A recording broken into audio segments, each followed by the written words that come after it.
This podcast is sponsored by nobody. Hey dudes, welcome to Splat from the Past, the only 80s themed horror and sci-fi show where things can get totally radical. Now today, I will be welcoming a multi-talented actress, improvisation comedian, editor, and all-around crew member of Robert Altman's. Her name is Maysie Hoy. Maysie got to act and be crew member on several Robert Altman classic films, McCabe Mrs. Miller, California Split, Nashville, my personal favorite, Three Women, celebrating its 45th anniversary. And she got to, and continues to edit a lot of great movies, including the Joy Luck Club. And we're going to talk about all that stuff today. She got her start in San Francisco in improv comedy, and I want to talk about that. You all know I'm from San Francisco, and I'm a comedy nerd. And it's going to be a great conversation today. I've been trying to get someone from Three Women for a long time, but I got Maysie, and I can't wait. We had a private phone call last week, and she is just awesome. I'm going to enjoy this conversation times a million, and I cannot just wait. It's going to be fantastic. The next to last interview for Thankful November. So yeah, here is my interview with Maysie Hoy.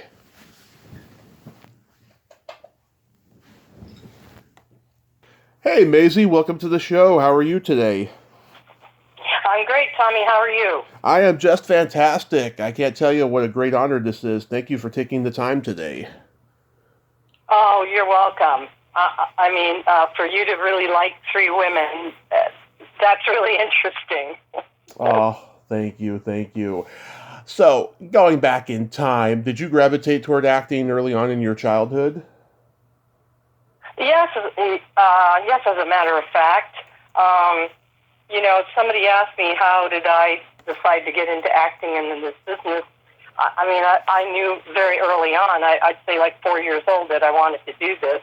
And, here I am. I met Altman when I was in Vancouver, and I was an actress in Vancouver. And so, that sort of paved my way into my career now. He had a lot to do with, where I am today. So I am forever grateful for him just trusting me. So you're born and raised in Canada, right? Yeah, Vancouver. I love Canadians. They're not easily offended, and they have a shameless sense of humor. They're just awesome. That is true. Yeah. But it's funny that you talked about how much you love Three Women. Mm-hmm. Over Thanksgiving, I have a niece who lives in Germany, and she was saying something about she sat down and watched Three Women with her roommate, and she was surprised. She knew that I was an actress, but she was surprised to see me in the movie. And so I said, it's funny because I'm going to be doing a podcast with someone who's also a fanatic who loves Three Women. And so I said, I'm going to give you some inside information on how that whole movie, began. And so, here we are, sitting here talking about it. I know you're excited about Three Women. We're going to get there slowly, I promise. So, after high school, didn't you move to San Francisco?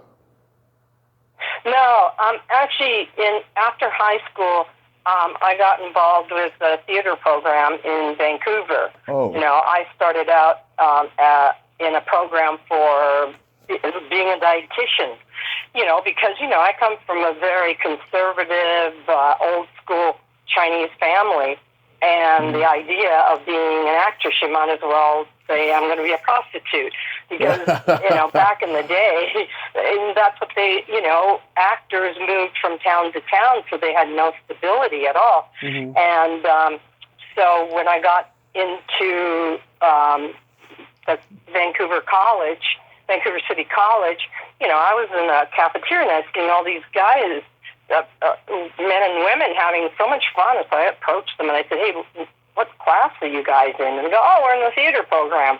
I go, really? I didn't know they had a theater program. And so I then, a couple of days later, I'd ask them, so what is it that you guys do? And they go, oh, we do fencing, singing, and improv. I go, wow, that sounds like something I've always dreamt of doing.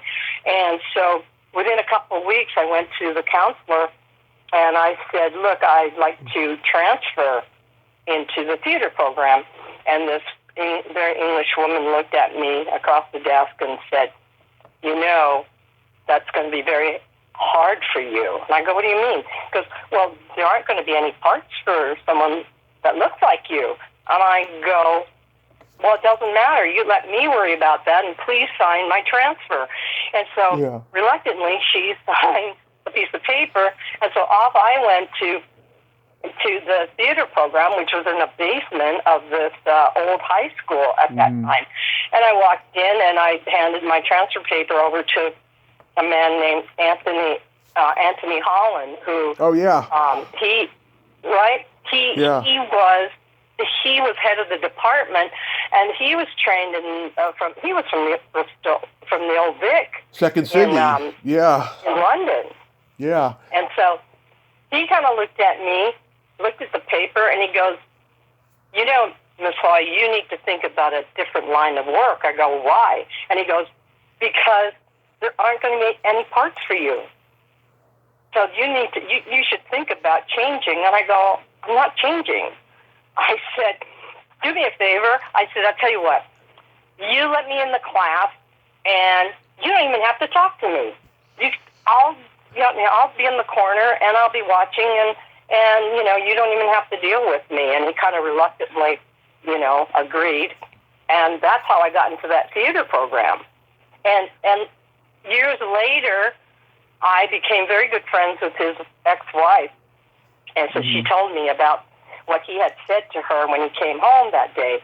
And he goes, I have this Chinese woman that wants to be an actress. Well, there's not going to be parts for her. And besides, she's not that pretty. And so years later, when I go up, and we became good friends. And years later, I would see him when I'd go to visit, my family in Vancouver, and he would always apologize. I said, you know what you did for me, Anthony? You just made me want to do it more. And so then I sort of created my own acting program because everybody wanted to be an actor. And so they did a play called Oh, What a Lovely War. Yeah. And every year they would do that because, you have all these students, so there were parts for everybody. And nobody wanted to do the sound effects because at the war, you needed to have bombs exploding and things like that. And so I became the technical director. And so that's how I got involved in that program. So, I had a great time. It was everything that I've always dreamt of, doing. Yeah. Dancing, fencing, and things like that. So that, that's how it all started. And but then you went to San Francisco and formed the Goodwill store? Well, what happened was during one of these acting classes, Anthony said to me, he goes, "Where were you? Why weren't you, with us when we saw the experimental wing at UBC?" And I said, I had to work in my parents' restaurant. And he looked at me and goes, "Bad excuse." He goes, "Okay, we're going to go see them this afternoon." And so he borrowed a car from one of the students and drove me out to UBC, University of British Columbia. Yeah. And I watched the experimental wing, which was an extension of the committee. It was the experimental part of the committee from San Francisco. Yep. And so I went and watched it, and suddenly I go, wow, you know what? There's a place for me in this business because it was so diverse. They had, tall people, short people, Hispanic, Black, women, all sorts of people in the group. And I became friends with the group leader, Cindy Kamler. And so I went to San Francisco, and I studied with them for like a month. And when I came back was when I created the Goodwill store. And the Goodwill Store was created because at that time, Canada had this program called Labor Initiative Project or something like that. And they were giving out grants to people that wanted to create jobs.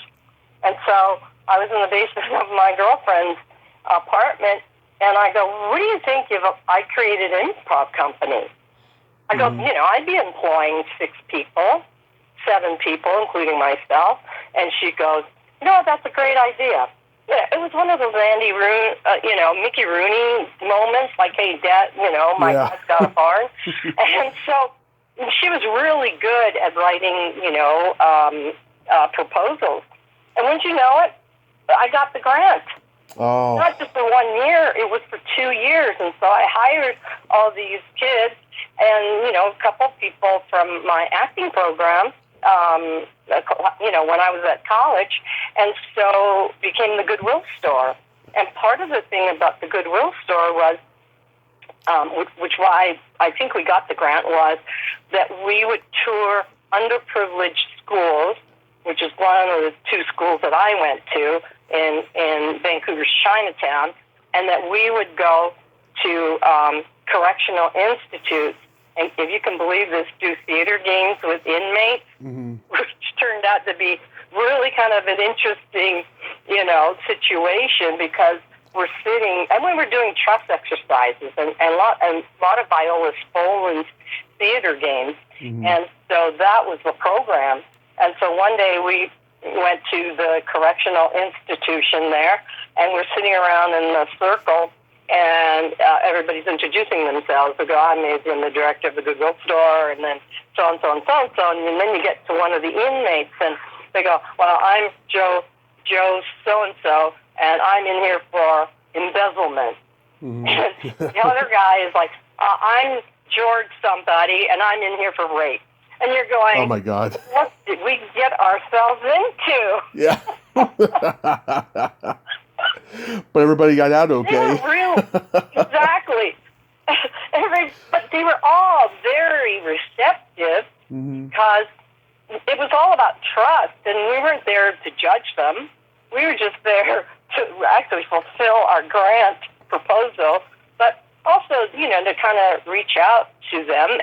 And also, we went to, the school, like, Strathcona was the elementary school that I went to when I was growing up in Vancouver, and I wanted to go to that school because, I knew about the cultural differences that a lot of these kids faced. They were like first-generation Chinese, like myself, and, there were a lot of things that I felt that needed to be explored, and so we'd go there, and we'd do theater games with these kids, and we would spot the ones that were you knew were going to try and give us trouble.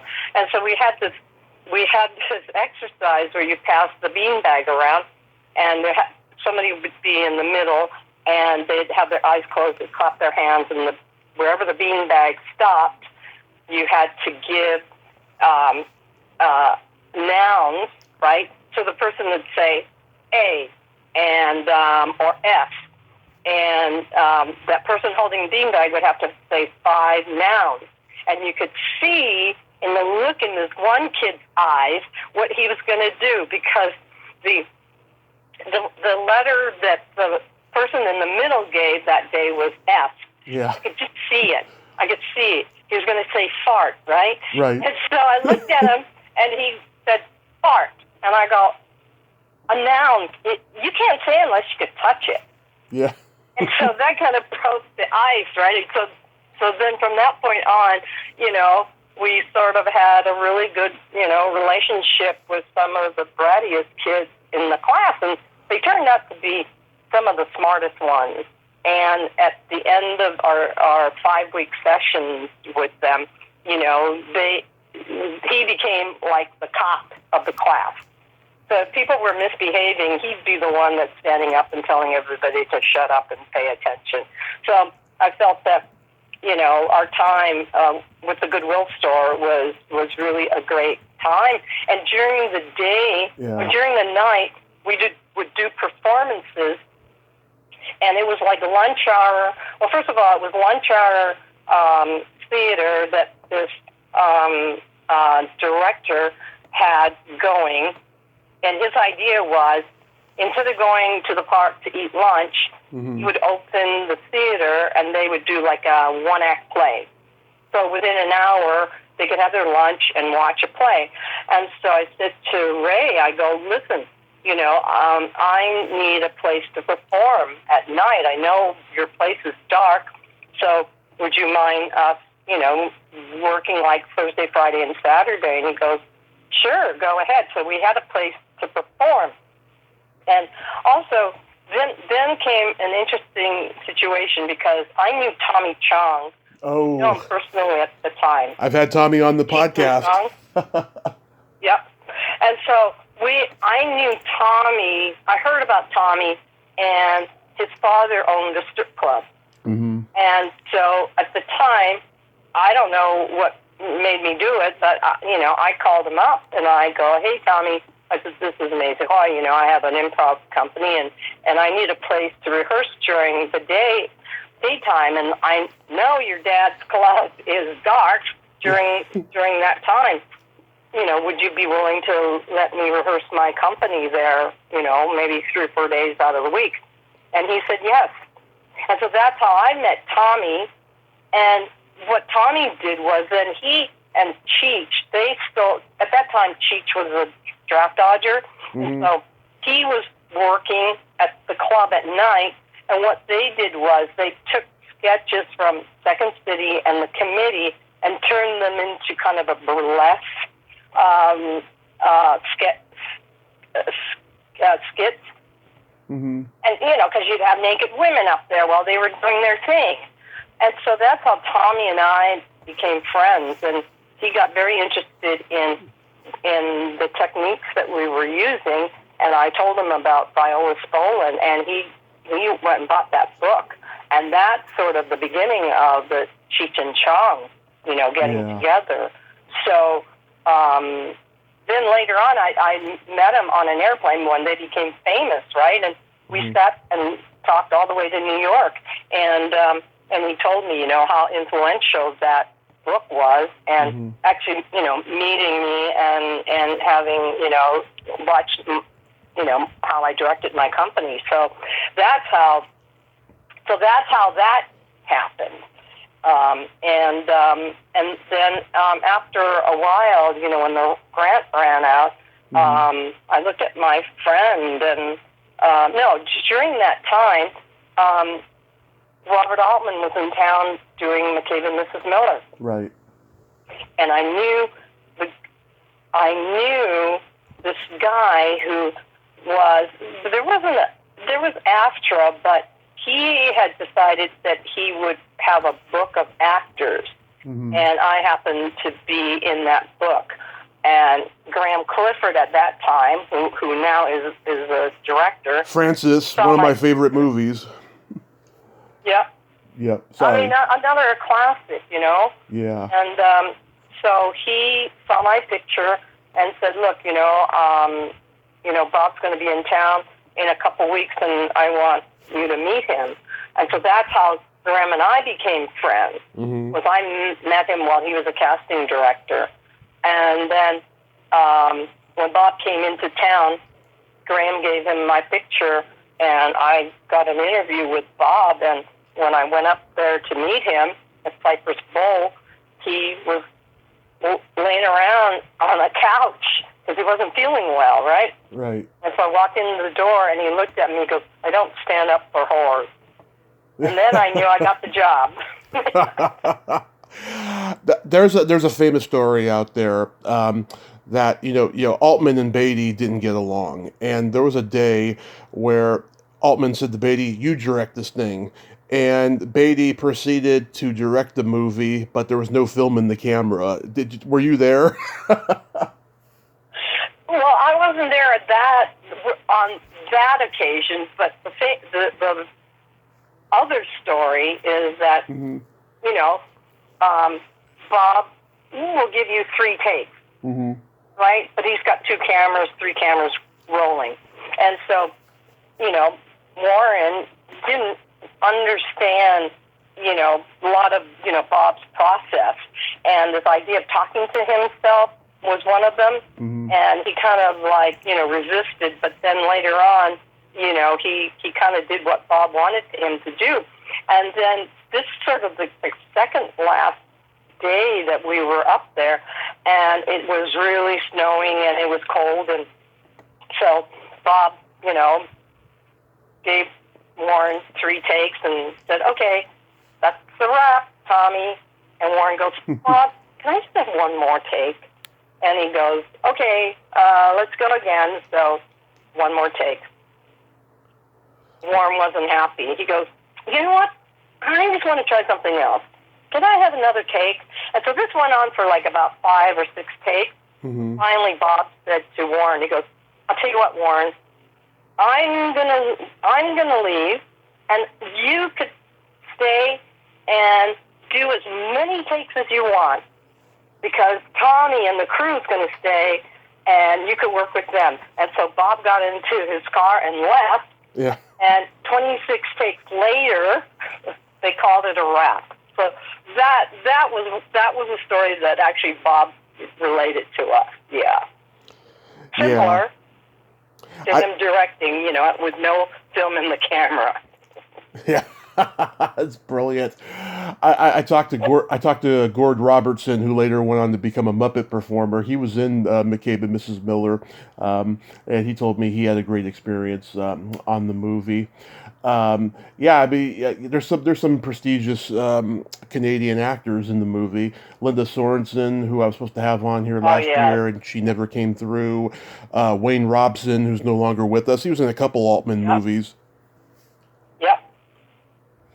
Yeah. So you and Altman just became fast friends on this production, and that's what led to the career? Well, I knew him enough to feel, that I could, write to him, because it was a rainy November day. I mean, I remember it like it was yesterday. It was just miserable in Vancouver. I think it had rained like 40 days and 40 nights, heavy downpour. And I said to my friend Joan, who wrote the proposal for my grant, and I said to her, I go, what am I doing here? I said, by then the Goodwill store had disbanded, and everybody else was getting work except me. And I said to her, I go, what shall I do? And she goes, well, have you thought about going to California? And I go, well, it's either going to California and try and think about acting and maybe directing, or go to London and study acting. Mm-hmm. And so I said, you know what, I think I'm going to write Bob a letter and see if I could come down there and watch him work. Well, I think he got my letter, but he never responded. And then somehow in January, I read that he was doing a movie, and I called him. Mm-hmm. And he remembered who I was. And I said, hi, Bob, this is Maysie Hoy, I'd like to come down to California and just sort of hang out with you, because I'm interested in directing. And, I'm just letting you know that at some point I'm going to come down. And he said to me, he goes, do you know how to play poker? Yeah. And I go, well, I could learn. And so within a week and a half, 2 weeks, I was on a plane, and I landed in Los Angeles. And I tell people, it's a good thing that my parents didn't speak very good English or understand that I was going on this trip on my own to a city that I only knew one other person as a kid that I knew from church. Mm-hmm. And so I was gone. But the interesting thing happened was the minute I landed in L.A., I felt this is where I belonged. It was an overwhelming feeling that when I touched ground, it was like, okay, this is where you're supposed to be. And then crazy stuff started happening. I mean, in terms of people helping me, and especially, Bob and his inner circle of people. And so he allowed me just to hang around and watch. And so it was really interesting observation and interesting, education for me about, filmmaking. And so when I did get on to the set, he was making California Split. About a couple of gamblers. So that's why he asked me if I knew how to play poker, right? Yeah. So that's, how I landed on that set. And when I was on that set, I said, you know what? I'm going to make my own program. I said, I'm here. And so I decided that each day or every other day, I'd hang out with a different department. Like I made my own, film class. So I met the guys on, that were doing the sound. That was Jimmy Webb and Chris McLaughlin, and that was the start of the 8-track. This multi-track recording of dialogue that Bob had thought about for a long time, because he did that on McCabe, and Mrs. Miller and the people at Fox Warner Brothers just went crazy. Because they go, what is this overlapping dialogue? Nobody does that. And so he had all this overlapping dialogue, which, it's more real. And so California Split was the beginning of it, and then it became more of a reality when he started shooting Nashville. And so anyway, so every day I would, be on the set, and one day the supervisor, who was pregnant, had really bad morning sickness, and so the script Dennis, he had given me a ride home one day, and he goes, okay, I'll pick you up in the morning. So he picked me up in the morning, and he goes, do you know how to hold script?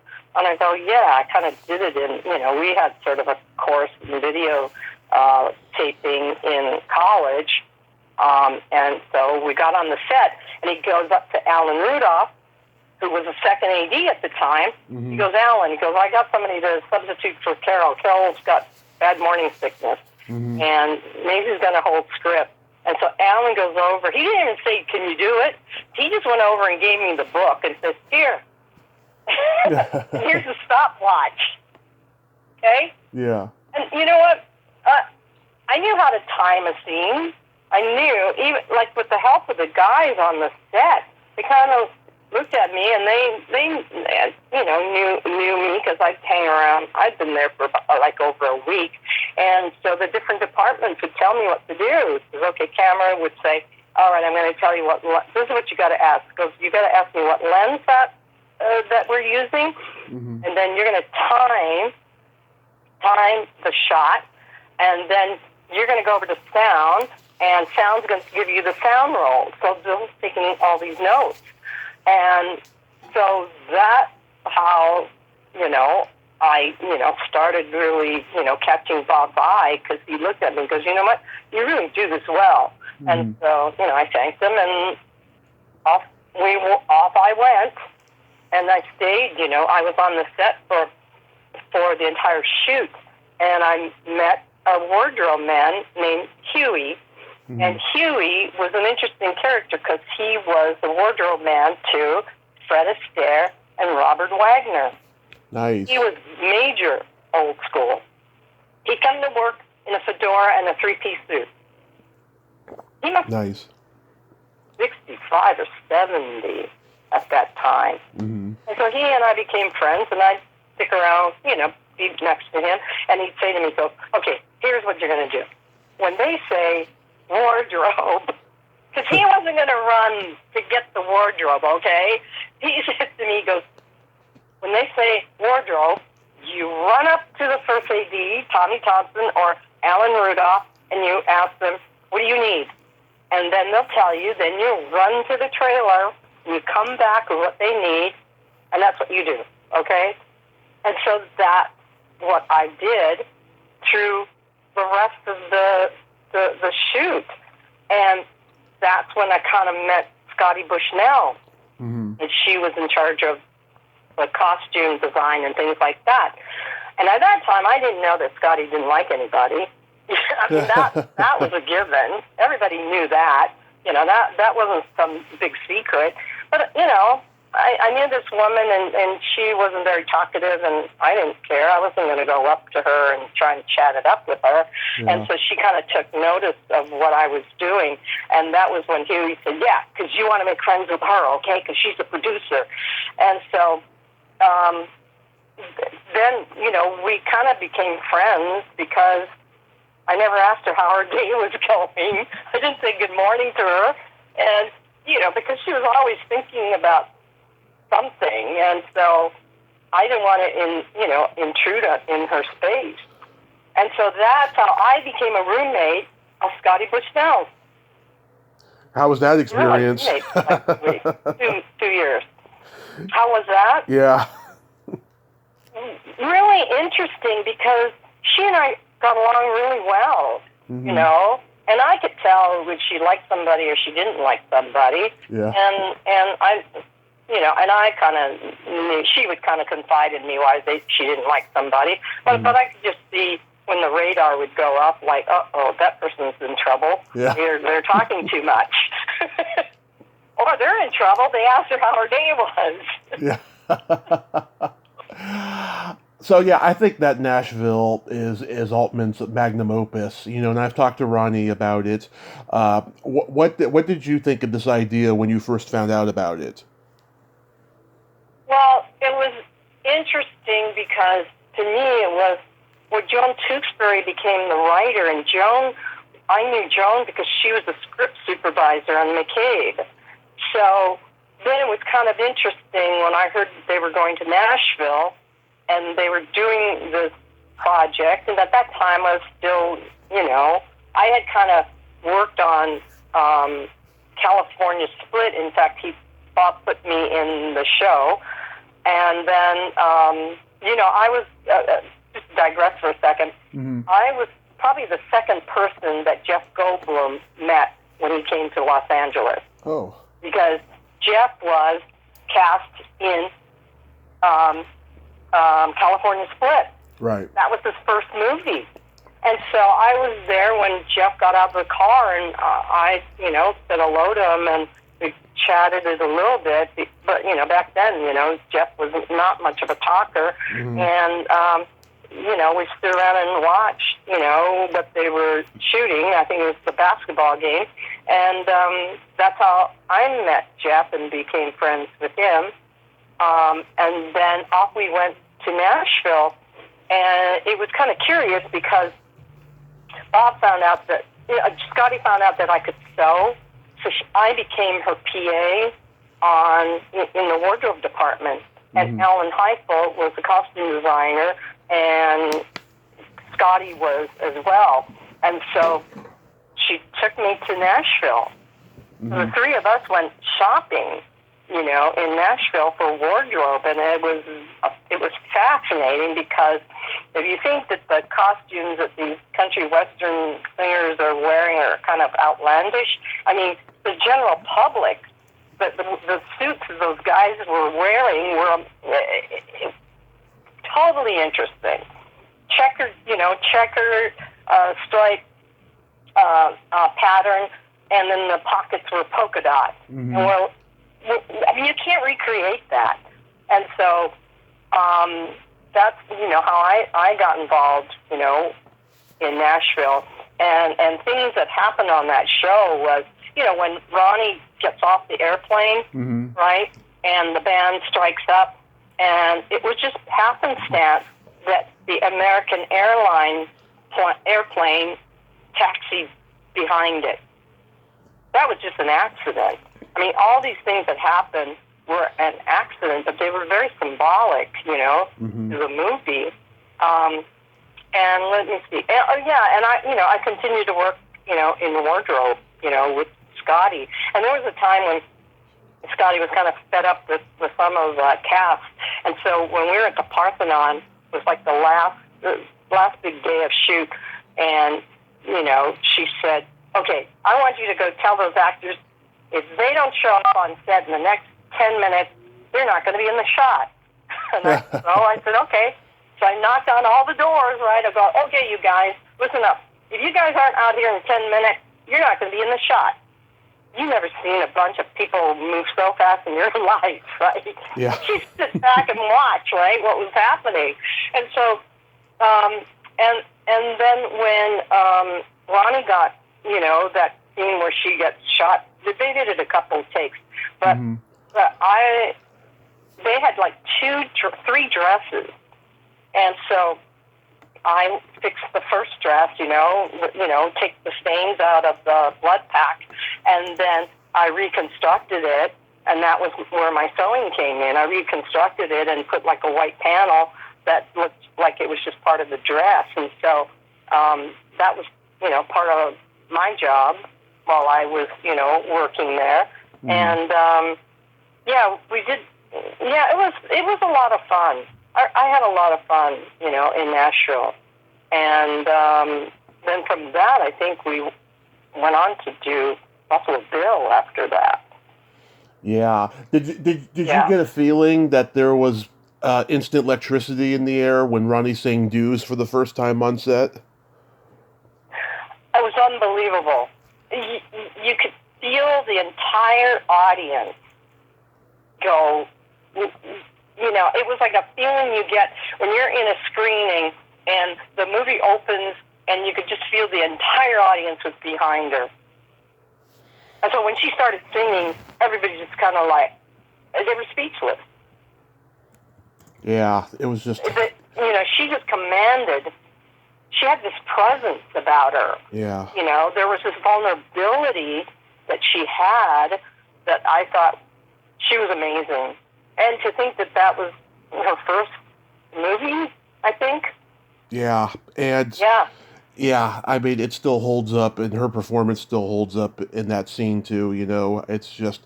It's magic. There's no other way to describe it. And this was also the first time we saw Lily Tomlin as a dramatic actress because, she was...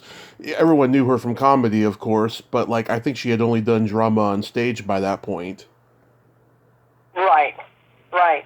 Well, her relationship with Ned Beatty and those 2 deaf kids were just amazing. I mean, I think that, comedians bring so much to dramatic parts because I've always believed, this is like, a rule in, acting. What I learned from Anthony Holland was, when you're doing a scene that's dramatic, what you try to do is maybe find the humor, not ha-ha humor, but you find that it's playing opposite. So when you're doing comedy, you have to believe in the dramatic part of it, because if you do comedy and you go, oh, this is comedy, then it's like over the top. So that's why I think, why Robin Williams and all those comedians were so good, because they had pathos, right? They had empathy. And so with Lily playing, she was great. And she was really funny off stage, too. So. Oh, yeah. Yeah. And then Keith Carradine. Yeah. Oh, my God. Talk about a sex symbol. And what he did in that movie was also tremendous. And the song that he wrote, And when he performed it in that club, and you go and you see Shelley, you see Lily, and Christina, all the girls that he's, screwed, in one place, and they all think that he's singing to them. That was quite something. Yeah, Keith Carradine, he's been very self-deprecating about how, he thought that role was going to lead to like a huge A-list career, but of course we know that, he's never stopped working since then. But like he says in interviews, he says, I was hot for 7 months and that was it. I think he was hotter, in McCabe Mrs. Miller, Yeah. That was the start. But he's gone on to have a really, good stage career. It may not be the kind of career he thought, being starring and all that stuff. But like he told somebody, he goes, you know what? He goes, I won an Academy Award, yet I'm standing in line at Ralph's and nobody knows who I am. So I think he's the one Carradine who's matched his father's career in terms of stage and film and television. Even though David came close because he matched a prolific number of like 250 movies like their father did, you know. But like I think Keith as a thespian has matched their father John's career. Absolutely. It must have been a lot of hours of filming, like 20-hour days or something, right? No. Well, okay, so the first cut of Nashville was 4 hours long, and that was just to the bus accident. Mm-hmm. Okay? So I sat and I watched like 2 hours, 3 hours, and we're sitting there going, really? How are you going to cut this down? And so that's when, you know, Bob's way of editing. I'm not saying it's ruthless. I mean, I say this to directors when we're like, okay, 3.5 hours. What do we do now? I go, now we get ruthless. What works and what doesn't? And you know, you gotta, you know, put your babies away and go for the crux of the story. And so that's why there was thought of a 6 or 8 hour Nashville, Mm-hmm. you know, that they were going to re-release, but I don't think that ever happened, not to my knowledge. Interesting. Yeah. The movie was tight. Yeah, I mean, most of Altman's movies have had a huge influence on Paul Thomas Anderson, but this movie really shows influence on like Boogie Nights and Magnolia. Yes, yes, and I think Bob also influenced a lot of people who have tried doing what he's done, but not in the expertise way that he's been able to do it. And I think it has a lot to do with giving the actors freedom Mm-hmm. to do their thing, and also having an eye for what works and what doesn't. I mean, I remember on a wedding where it was mandatory. Well, first of all, Nashville was mandatory for every actor to come to dailies. And so Barbara Harris got into the bad side of Bob because she didn't like seeing herself. Well, she's legitimate, Mm-hmm. but he didn't want to hear about that. He just felt that was her ego. And so the minute she said, no, I'm coming to dailies, that was when they were like, okay, Barbara, this is not going to be good for you. And so, that happened in Nashville. But what I also noticed was, when you have a huge ensemble like that, like on a wedding, each day we would sit there and watch dailies, and the smallest, the minor characters, say in a wedding, the young brother, the nerdy-looking brother of the bride, was featured that one day. And so what Bob did was just brilliant. He made that kid feel like he was the star. And so you had the entire crew watching this kid work, and we all knew he would just be, sort of very little. He would be sort of in the background of this, this movie. Yeah. But that day, that kid felt like he was a star. And everybody was just cheering him on and giving him support. And I'll never forget, that moment, is that how he made every actor feel like they were worthy of being in the movie. So tell me about Three Women. Can you believe it's been 45 years since it came out?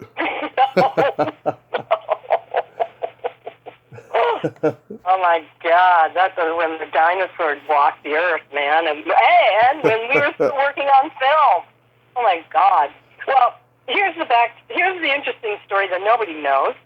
Okay, about Three Women. I don't know if you know of how it was conceived or the idea behind Three Women, but at that time I was living with Scotty, and it was sort of like a Sunday. It was like a Sunday morning or Saturday morning. It was a weekend. And so I hear the phone ring, and it's like 6 o'clock in the morning, and Scotty's on the phone with someone.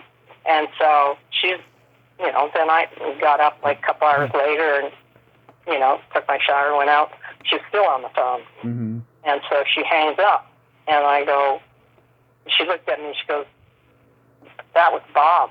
I go, really? And she said, he had a dream. No kidding. We're going to do a movie called Three Women. Really? And so she then gave me a thumbnail sketch of what the movie was about. Right. Well, he had this idea that after watching a bunch of dailies, he said, you know, we're gonna do a movie called Three Women. I had this dream about these women working in a film lab, and they're watching movies all day long. And then somehow, from that description, it morphed into three women working in a spa for old people. So, so you could see that, you know, from his first idea of a movie, and then it just sort of evolved as he wrote the movie. But then he decided that, okay, now that he's got this idea of like, you know, a spa in the desert, he and Scotty, and Tommy Thompson and the group, they drove out to Palm Springs. And meanwhile, you know, I don't know if you know, there's a place called Hadley's fruit stand. Oh, okay. They make steak shakes. Okay? Mm-hmm. So they stopped off there, and Scotty said, you know, she went in and she ordered this steak shake from this girl, and she walked around, and then she sees this girl over there. She goes, well, how the hell did she get over there? Because she went over there, and she goes, and the girl looked at her and goes, can I help you? She goes, well, I just ordered a steak shake from you. And she goes, oh, you're talking to my twin sister. So that's how the twins got cast into Three Women. Okay? Interesting. So, yeah. So that, and then when I got back from Palm Springs, I don't know what I was doing. I think I was still answering phones in the office. So he walked by me. He goes, you're Doris, and you're going to Palm Springs in Three Women. I go, okay. And so within a month, I was cast, and I went to Palm Springs and was in the movie. It was crazy, you know? Mm-hmm. And that's how I met Belita Marino. And we, you know, we became really very, very good friends. I mean, to this day, we're very close. And I had known Shelley from McCabe, and that was the first time that I met Sissy. And the interesting thing about it is all four of us were born in the same year. 1940. So we automatically had a major connection. And so, you know, while we were all working there, you know, we'd have dinner together and we'd go out and we kind of, you know, just bonded in an interesting way. And this is, you know, before Shelley. I mean, at that time, Shelley had already became quite famous, you know, from McCabe, and then, you know, working with, you know, different people in New York. So that's how all that, you know, happened. And then that's when I got involved in, you know, editing. And I said, you know, actually I got involved in editing on Buffalo Bill and the Indians. Right. And so he took me there as an assistant editor. And so one day, you know, the hotel where we were staying, well, first of all, the pool, you know, the painting, that did not exist in the original motel. Right. It started evolving when he met this artist. I think his name was Bodie. I think it was Bodie Tree. Mm-hmm. And he painted that bottom. And so then Janice Rule then became the artist who painted all these kind of interesting, you know, images. And so one day I got up to, you know, because the editing rooms were also in that motel. So I went downstairs to make coffee, and there was Bob pounding on the typewriter, and I made some coffee, and I said, would you like some coffee? And he goes, yes. And I said, what are you doing? He goes, well, I'm writing today's scene. Mm-hmm. Okay. Good luck. Yeah. I mean, that was just how it was, you know? nobody ever questioned it. They'd go, oh, okay, sure. Okay, off we go for the rest of your day.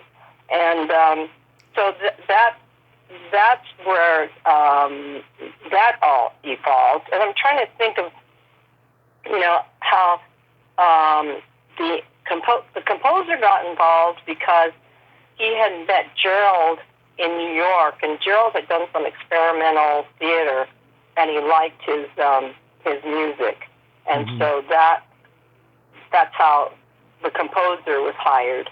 And there was a lot of questions at the end. I know that at the end of the movie, when Bob Fortier's character is whatchamacallit, was killed or right. Something happened to him. Nobody knows. And so at the end of the movie, you see the stack of tires, right? Right. And it pans up to the sky. And a lot of people said to Bob, he goes, is that where he's buried? And he looks at and he says, no, I just like the shot. I thought it'd be a good shot in the movie. It's a very effective shot, too. Oh, my God. Yes. I was... You can read anything you want, into it. Yeah. I was 10 years old when I first started seeing this movie on Encore when I was a kid. Yeah, because my mom works for the cable company for many, many years. I was watching R-rated movies, probably out of the womb, And this movie wasn't an R-rated movie, but it was PG. But, I saw it when I was 10, and I always had a crush on Shelley Duvall and Sissy Spacek, and almost going through puberty at that time, I thought something naughty was going to happen. But, of course, it didn't. Instead, I got this movie that was so out there and almost like a play, that I just fell in love with it. It kind of reminds me of this play that this theater company I worked for in the Bay Area did once called "And Miss Reardon Drinks a Little." It's got the same kind of thing, a narcissistic sister and a psychopathic sister. It was like the same kind of dynamic relationship. Interesting. Yeah, that's what it reminds me of in hindsight. Did Altman just rehearse everyone to death on this movie because it's so play-like? No, there's no rehearsals. Wow. No, you get on here's the script, and he'd go and talk to them. I mean, I wouldn't say he gave any direction. It was just honestly, he'd ask the actors, so what do you think about doing here? Well, I was thinking of, going over there, and then Shelley said, well, I think I'm going to write a diary. So that's how the diary came about. Mm-hmm. God, it's been 45 years ago. Yeah. But that's how that came about. And James Cromwell was cast in that with Ruth, who was his real wife at the time. And they were cast as Shelley's parents, right? Mm-hmm. Right. And Shelley, go ahead. I was just going to say, go ahead. Shelley, she charms the audience, and then, once we start seeing the slow burn of just how manipulative and belittling she is, it's her performance is just so transcendent.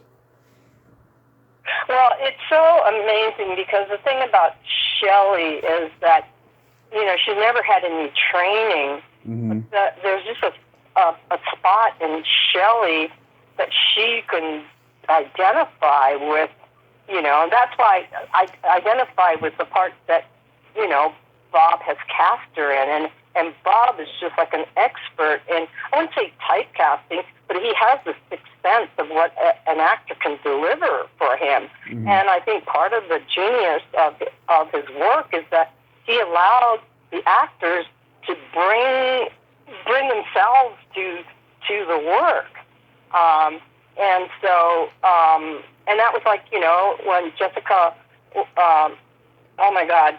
in a wedding, came in and started, ranting about love is a four-letter word. And he just let her do it. Mm-hmm. Actors would come up because when you have a free situation like that, then actors feel safe. They feel safe, and they feel that they're being heard, and he lets them do their thing. And so I think that's when Shelley, some of her best work was working with Bob, because Bob really loved Shelley and loved who she was, and I think that that was a really good time, for Shelley. And also he was very protective of her too. Yeah. Because he knew what the pitfalls were, being in this stupid, crazy business. Yeah. But Three Women, it's interesting because I don't think you can see it anywhere. But, like I said, my niece, Katie, saw it in Germany. Yeah. On some channel. But not here. Yeah. It was on DVD years ago, and that was the last time I saw it, back in the mid-2000s. And it had a commentary that Altman did before he passed. That was the last time. But yeah, I mean, Sissy, she went through a period early in her career where she played these really mild-mannered on the outside, but dangerous in the inside characters, whether it was Badlands or Carrie, and this, of course. And then it wasn't until probably The Coal Miner's Daughter that she finally broke away from that, and she could play a character that was not only vulnerable, but hey, I can talk too, I'm outgoing. I can be, I don't have to be mild-mannered, Right. And I think that's the other thing that Bob does too, is that, he challenges these actors by putting them, in roles that the rest of the business don't see them, in. And I thought Sissy did a great job, as well. I mean, I think the connection between Sissy and Shelley worked, really well. So I think that, and she went on, and to this day, I mean, Sissy's been doing some great work. Absolutely. So Belita and we scheduled our interview in a couple of weeks, and nice. I thank you for connecting us. And great. Yeah, but before I found you, I'd been trying to get John Davey for a couple of years because I'm a huge Shazam fan, but he's so oversaturated with interviews, and it's no wonder I haven't heard from him when I tried to get in touch. And then I tried to get, what's her name, Sierra Pechu. Oh, for sure. For sure. You know what? There's another thing. Okay, I have another story that when I came down here from Vancouver, and I got onto the set of California Split. Mm-hmm. I went upstairs because they shot this at the Leonardo Ballroom, which is on La Brea. They set up this whole gambling casino set to replicate what was in Reno. Okay, Nate's Hotel. And so I went upstairs, and there was Keith with Christina, and we struck up our conversation, and in comes this woman, this redheaded woman, and she came and sat next to me. And I'd seen her on the set, because she was cast in California Split, and then in Three Women. So she came up to me, and we're sitting next to each other. She, asked me who I was. I introduced myself. She asked me where I was from. I said, oh, Vancouver, blah, blah, blah. And I'd worked with Bob before, and she goes, well, where are you living? And I go, well, I'm staying with this guy from, Vancouver, but he's worried I'm going to answer the telephone because his girlfriend lives in Vancouver like I would, you know. And I said, but I have to move. And she goes, where are you moving to? I go, well, I have no idea. And she said to me, I swear to God. Yeah. She goes, well, you can come live with me and my son. I go, what? Wow. He goes, yeah. I have an extra room. You can come and live with me. So Sierra and I lived together for about 1.5 years, 2 years.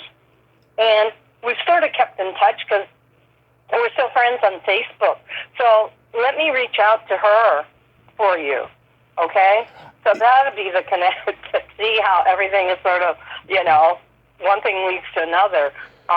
And, Sierra is an artist now. I don't think she's done much acting since those days. I think she did a couple of things. But, yeah, she's an artist. And so I lived with Sierra for a couple of years. Nice. It's okay. I mean, like, at least I got you and Belita, I mean, I don't have to overdo, three women, but that is very nice of you to offer, though. Yeah, I mean, I think that certainly, me and Belita, I think she'll give you some insight on, working with Bob and how she connected and became part of, all the group of actors that Bob would hire, over and over again. And, that's how she got into a wedding, was from three women. So, oh, yeah. I want to talk about a wedding, because I talked to Ann Ryerson about that movie, and I think it's one of his most underrated. Along with Three Women, those movies tie as the most underrated Altman movies, and this is one of those great ensemble pieces that he did, like MASH and Nashville. What do you remember about working on that one? Well, on a wedding, it's the same situation. He said, "Oh, I want you to be the camera crew, along with Alan Nichols and Lauren Hutton." And I go, "Okay." And so off we went to Winnetka. Mm-hmm. Yeah, it was Winnetka, Wisconsin. So, there we were, and they rented out this giant mansion, and I knew Burt Remsen from McCabe Mrs. Miller. Oh, I've interviewed his daughter Carrie Remsen. I've interviewed her. Oh my God, what a great guy. Yeah. He would say to me, he goes, "China girl, go get me my brownie." And I knew what that was a reference to. James Long Howe, right? I can't believe he called you China girl. That's awful. Awful. But I knew where that was coming from, right? Because he and I were good friends, and so he would tell me the story about James Long Howe. He goes, "Yeah, all those directors would say, 'Hey, China boy, come and bring me your brownie automatic, a brownie camera.'" Yeah. And so that was in a reference to James Long Howe, how he became a cinematographer, because he took this picture of Mary Miles Minster, and he was the only person that could photograph her, and you could see her eyes because she had these light blue eyes. And so that's how he became her photographer back in the day. And so, so he would say stuff that was totally outrageous, but he would say that all the time. But Bert was just a great guy, and a great source of information, because he was a casting director, and I knew the whole family, what I learned about a wedding, what I learned in watching the dailies of a wedding, was how masterful he was in using multiple cameras. Mm-hmm. And that has served me well when I watch dailies, when I'm working with directors, and in fact, working with Tyler Perry, was when I asked him, I go, "Why don't you use two cameras when you're shooting, these comedies, first of all, you'd be going so much faster, and because of all this improvisation that you do, it would really help in the editing." And a lot of people are afraid of, the multi-cameras, but on a wedding, I realized the genius behind that. I know I'm using that word a lot, but that he would have 2 or 3 cameras, but he wouldn't just stack them like you see when you're working with inexperienced directors. You got 3 cameras. Why is it 3 cameras and 3 shots are the same? Yeah. So, because of this ensemble work, he would, there'd be the wide shot, and then the second camera would feature on one character, and then the third camera would probably pan, do a medium pan of the whole ensemble. And so that was one thing. And also, that's where I met Pat Resnick. That was one of her first movies that she wrote. Oh, I would love to with get her Bob. on here because I love Maxie. That's like one of my favorite like 80s movies. Right, Yeah. right. And then John Considine, and then Dennis Franz, who then later Yep. became a big TV star, was in A Wedding. He was in Popeye. Yes, and he was in Popeye. Yeah, he's as one well. of the Rough House guys. Yeah, with Alan Autry and all of them. Yeah. He was great too. So yeah. Oh, he's a one lot of of great people. He is one of the greats. Yeah. Do you remember anything about Lillian Gish? You know, not really. I mean, I just would see her daily, and I thought, that was really interesting because you're dealing with, I guess, Hollywood iconic royalty in the sense that she was there from the beginning, and she was very prim and proper. So, not that there was a lot of swearing, happening, but she was very conscious about people being very polite and things like that. And the John Cromwell, John playing the minister, John was having trouble, remembering his lines. And so instead of correcting John, Bob just let him go. Like, he stumbled, and that became the character.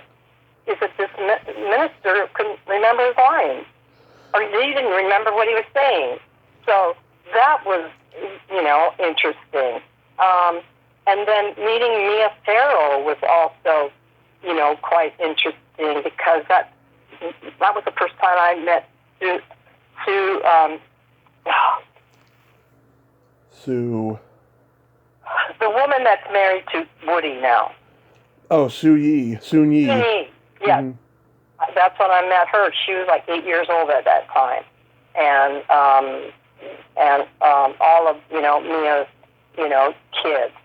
And Geraldine Chaplin was so great as well. And let's see, yeah.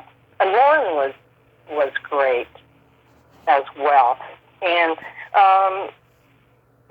so, I do have fond memories about that movie. Yeah. Now, I grew up loving fairy tale theater, and I rented every episode on tape and watched them over and over again. You were in The Nightingale, which I don't think would go over today, in political correctness. No. Yeah. And Mick Jagger plays a Chinese emperor. Yes. Oh my God. How was that experience? No, that was a fun one, to do, and Shelley and Bridget Terry, did really well, doing that. And I met Edward Olmos on that shoot, and I got to tell you, he is a very, very funny guy. Yeah. Most of the time you see this kind of very stoic guy, but back then he was hilarious. One of the funniest people I've ever met, on a show. But, fairy tale theater was, that was an interesting time, for Shelley and Bridget. Bridget was working on a wedding as a publicist, and that's how Bob met her. That's how they met each other. And then Bridget just sort of, did a couple other shows, with Bob. Yeah. That's a great cast, and Ivan Passer directed, and there's Mako, Barbara Hershey, Key Luke, Bud Cort, John Acorn, who I've had on. Yeah, that's a pretty great cast, and you also were in Sleeping Beauty with Christopher Reeve and Bernadette Peters. Yes, yep. That was interesting too. That was before, obviously before Christopher Reeve had his accident. Right. And he was a really nice man, at that time.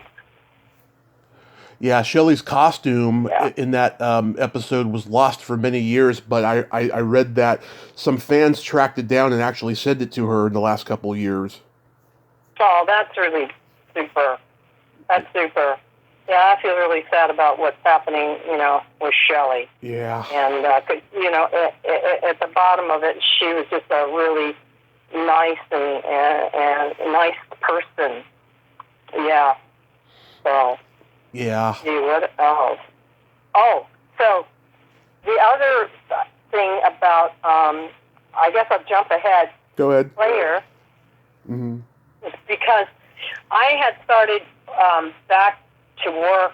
I took 8 years off to raise my children, and to get back into the business was sort of like women would ask me how I did it, right? And I'd give them advice. But I talk about it a lot when I'm on panels, and men and women ask me how I got back to the business after taking 8 years off. Right. And so my husband was a gaffer as well. He did huge features. He worked on California Split. That's how we met. He did Nashville. He did Mommy Dearest, and he did some big movies. North Dallas 40. Anyhow, so he was working, and then he had a really bad year because he had a fall. His VP went their separate ways, as we all do in this business. And so we had a really bad year. And I said, you know what? I'm going back to work. And I don't care if I'm going back to work as an apprentice. I'm just going to go back. Because what I did was I just kept my dues up, and I was in good standing. But I did something that I tell editors who are thinking of taking time off, raising a family. I said, you know what I did? I subconsciously I just did it. And I would call up, this guy, Bill Stevenson, who I'd worked with as a sound assistant, as an assistant sound editor. And I would call him up, every other week, say, hey, let's go have lunch or have coffee or how you doing? And I'd go visit him in his office. And so when the time came for me to go back to work, I called him up, and I said, hey, Bill, here's the situation that I'm in. I need a job. And he said, well, I have a job that might be starting in a couple of weeks, but I can only pay you an apprentice rate. And I said, I don't care, I'll take it. It's a union gig. I said, I'll take it. And so that's how I got back into editing. And so while I was working on that show, I got invited to Raja Gosnell's wedding, because Raja Gosnell used to be our PA, our apprentice editor and assistant editor when we were working with Bob. And so I knew Raja quite well, and so he invited me to his wedding. And so I'm at his wedding, and I run into Dennis Hill, who I also had assisted on. I assisted on 3 women.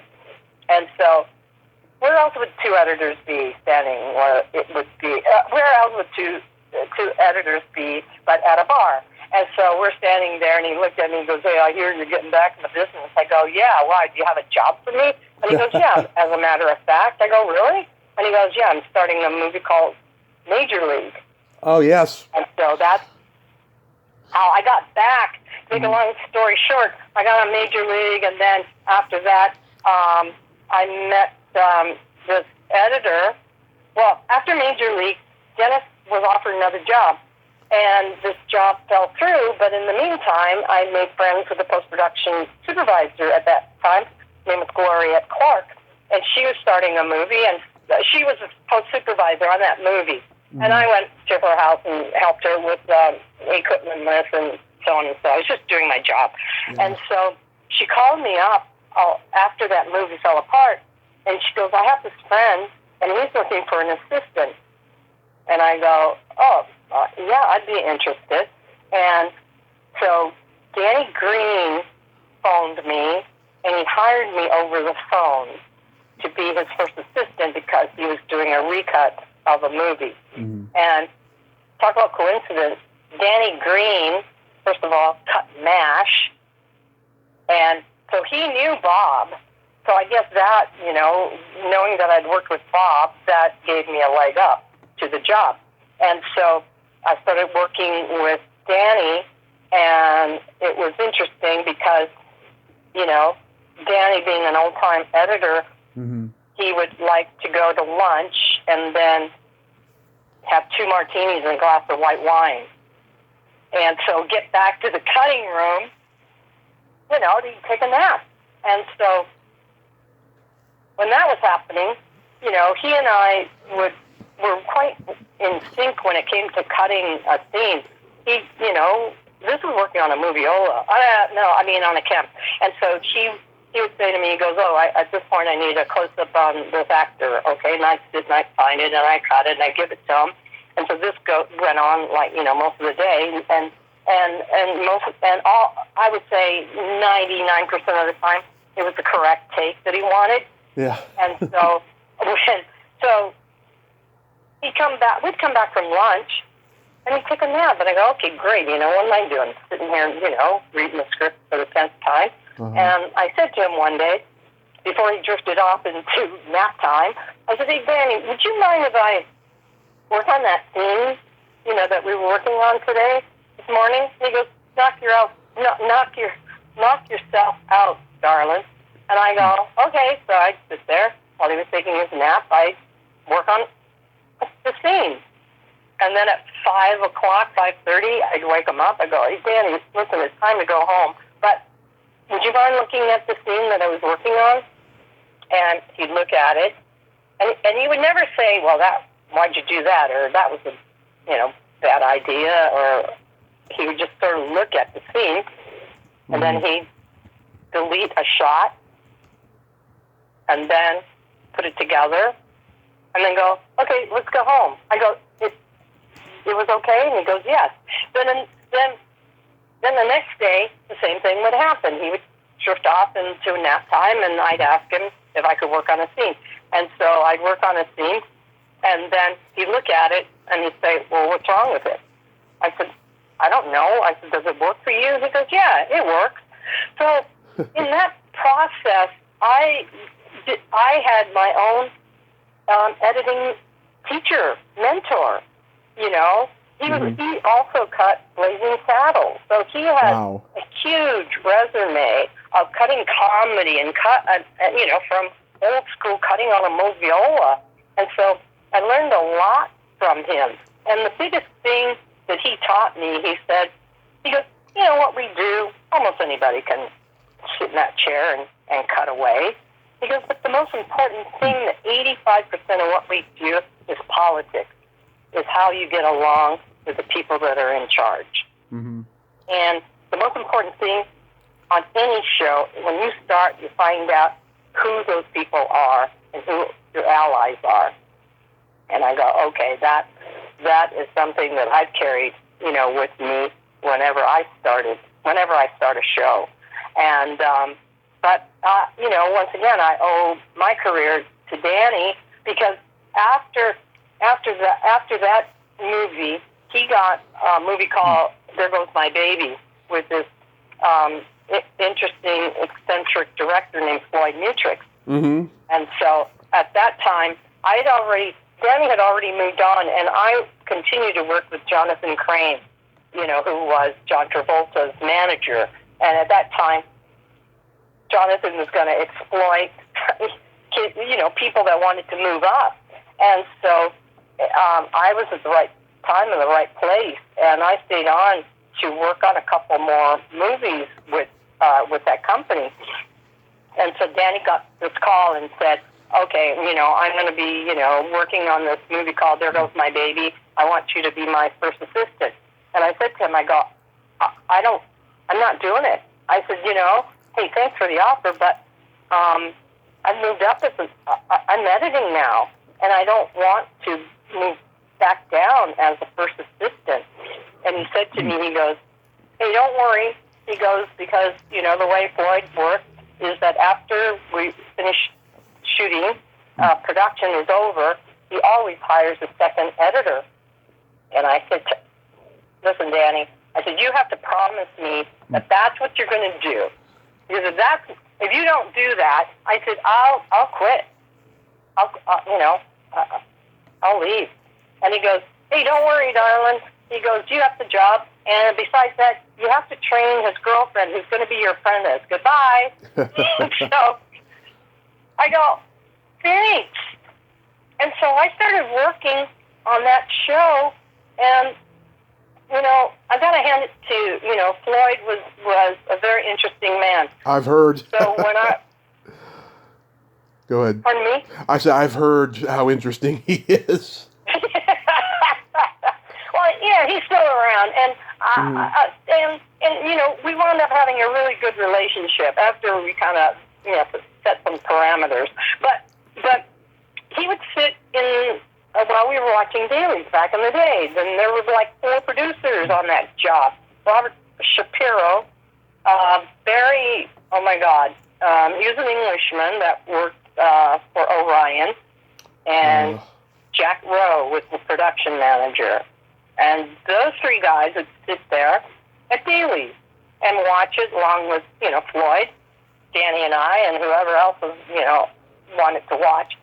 So Floyd would sit behind me and ask me, so what did you think of that take? I go, well, I don't know, Danny, what did you think about that take? And he goes, no, just tell him what you think. So, I thought that was a pretty good take. And so this would continue, right, throughout the whole, that day of dailies. Mm-hmm. And when we got done, I walked outside and I said to Danny, because there's this written rule, unspoken rule in an editing room, is that you don't give an opinion unless your editor actually says, it's okay to give an opinion. Not that it's that controlling, but it's out of respect. Mm-hmm. I said to Danny, I go, look, Danny, I said, I feel really uncomfortable with him asking me what I think. He should be asking you. And he goes, hey, don't worry about it. Just, if he asks you, just give your opinion. I'm okay with that. And so throughout the shoot, that continued until it was over. And then sure enough, after the shoot, they finished principal photography, Floyd said, you know what, I want a second editor. And so Danny says, well, I suggest, Maysie.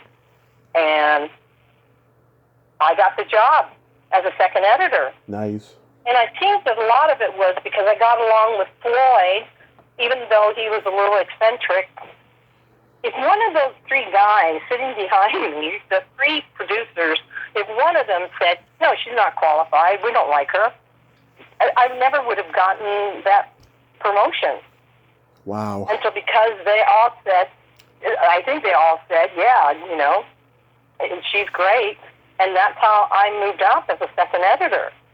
And so during that time when we were finishing, there were all sorts of, funny stories about my relationship with Floyd that, kind of cemented, our mutual respect for each other. Right. But after we finished, we were on our way to finishing the movie.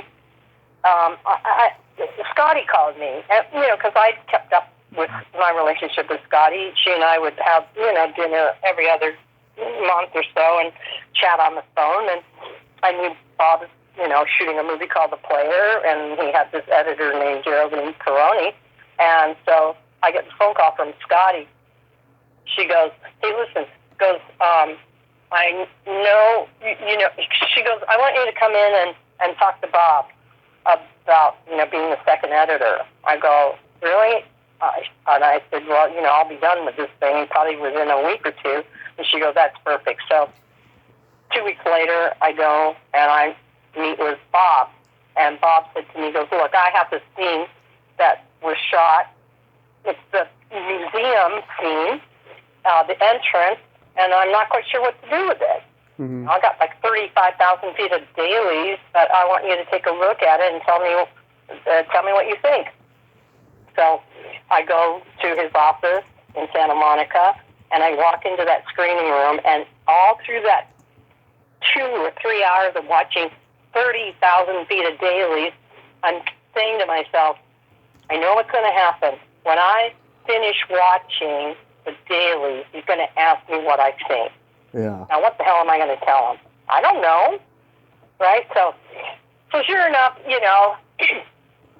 finish watching the dailies, the door opens, and there's Bob standing right at the doorway. He goes, so, what do you think? And for some reason, out of the top of my head, I said, well, it's obvious. You take all the good stuff, which means the close-up of the actors that you got, mm-hmm. and you do like entertainment tonight, like E.T. And so you have this voiceover introducing all the actors there and making the big announcement of what to follow. And he looked at me and he goes, that's a great idea. Hey, Scotty, everybody, I got this great idea about how to fix the scene. We're going to do it like E.T. Yeah. So there you go. He got credit for it, right? Yeah. And so to this day, honestly, I have no idea where that idea came from. But at the end of the day, that's how we edited it. And that's the way it is in the movie. So mm-hmm. that's how I got in, that's how I got the player. But yeah. after the player, Jerry went on to get nominated for an Academy Award because she had the upfront credit. Mm-hmm. I had asked him because he had given credit to Dennis Hill on Nashville as an editor with Sid Levin, okay? And mm-hmm. at that time, Dennis was doing some work on it, but it turned into a real messy situation. And I've seen him give it to Tony Lombardo, the guys, right? So I assumed, there I go, assuming things. And I said to him, I said, listen, Bob, you hired me to come and work on this one section. I said, I've been working on this film now for 3.5 months, and I've cut half of the movie. I said, I'd really like you to consider giving me a shared credit up front with Jerry. Mm-hmm. And he looked at me and he goes, I can't do that. And I was kind of stunned because, well, that would just negate her contribution. I said, okay, and walked away from it, right? And people, I told this story to people once Jerry got nominated, and they go, well, you should sue him because of the work you did there, and you did this and this. I go, you know what? I'm not going to do it. I said, I'm not doing it. Because I know one day I'm going to need him for some reason or other, and I'm not going to do it. I'm just going to suck it up. And so what happened was, after the player came out, I was unemployed for a whole year. Mm-hmm. Because when you try to get an agent, I couldn't even get an agent. When you try and get an agent, they always ask you, so what part of the movie did you cut? Mm-hmm. I always wanted to be like a smart ass, like, the really good part. Yeah. Dumbass question. Yeah. And so, hang up, okay, fine. So, I finally get a job that paid less than an apprentice rate, okay, but I got a job editing on this horrible movie. I won't even mention its name. Okay. It was a bad experience. And so I got to show the first cut to the producer. And the producer happened to be this French guy. And he looked at it, and I could tell he hated what I did. Well, because the first cut, you let things play. You put in all the shots that the director shot, panning, whatever, so that the director sees everything that he has shot in his movie. And so after the producer left, I said to my assistant and apprentice, I said, yeah, I have a bad feeling. I'm going to get fired.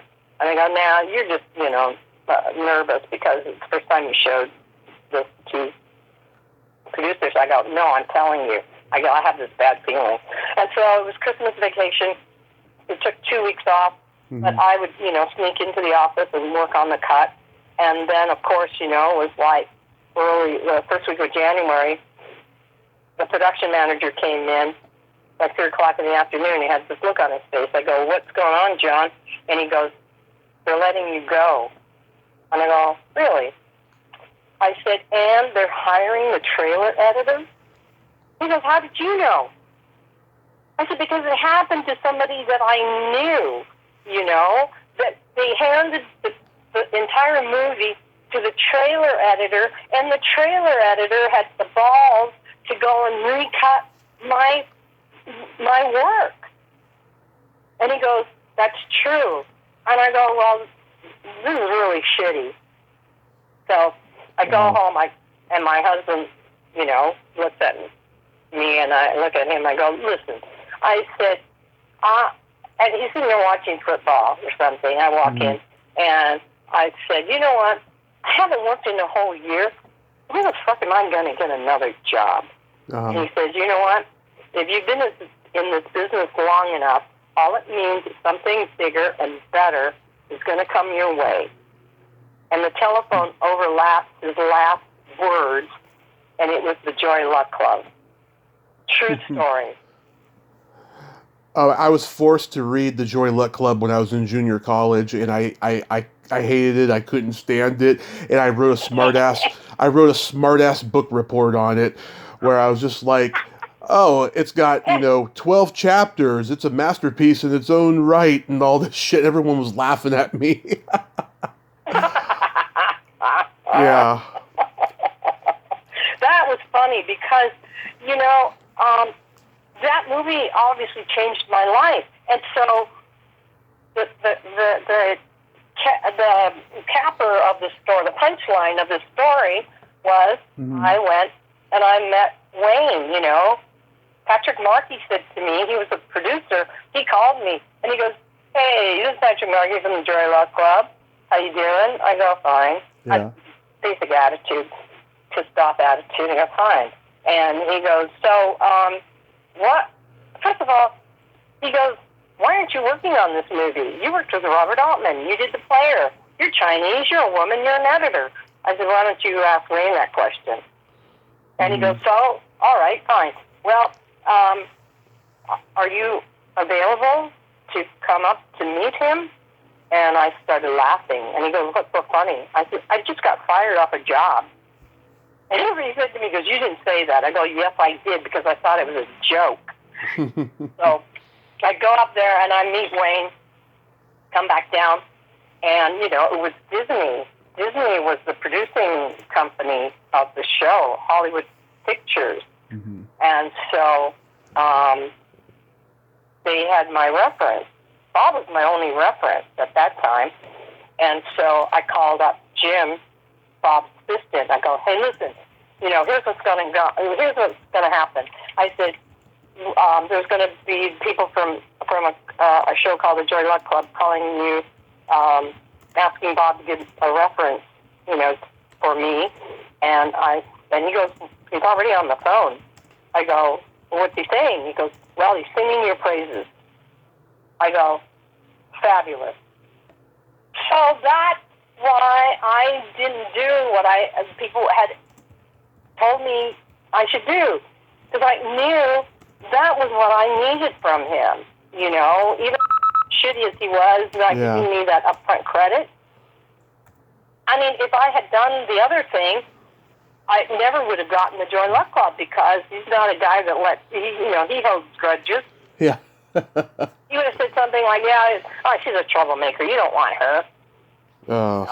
Everything would have changed. And so that one incident, and I tell people, if it's meant to happen and you're patient enough, the right thing will come. The right thing will come for you, but you also have to be ready for it. And I was more than ready to cut that movie, because, like I said to Wayne, I said, I know these women. I've lived with these women. I know their stories. Yeah. So that's what I bring to it. I said, I may not have the experience or the resume that you on paper. I said, but anyways, he trusted me. And so I've seen that movie. Let's see, the Academy had a 25th anniversary of the movie, and I sat and I watched it finally as an audience, and I realized that there are things in that movie that no way could we do that now. because of the attention span of our audience. You can stay on those push-ins and have the narration and the story and the pacing of that movie. People would be squirming, and the studio heads would be saying, well, wait. I mean, even when Wayne was showing them the dailies, they didn't understand what the push-in was all about. In fact, they wanted him to stop that. And so, my thinking was like, did you guys read the script? Yeah. I mean, you guys signed off on this. So what the heck is going on here? So, yeah, so that was, the Jerry Luck Club. And the interesting thing, I can tell this story. Yeah. The interesting thing was, when I was working on that show, they did not want me they weren't going to give me an upfront credit. Okay? And so how they did that was, they withheld my paycheck. I go, really? I said, I don't care. I said, you could hold my entire salary. I said, at some point you're going to pay me. So I told, Wayne came in on my conversation with somebody from accounting or something, and Wayne said, what's wrong? I go, they're withholding my paycheck because they don't want to give me a credit on this movie. And so he got on the phone. He got on the phone with the producers, and he said, I got to hand it to Wayne. He was really an advocate for me. And he called them up and he goes, listen, I hear what you're doing to my editor. You don't want to give her credit? I'll tell you something. And if you don't give my production designer and my DP a credit, upfront credit, you could take my name off this picture. And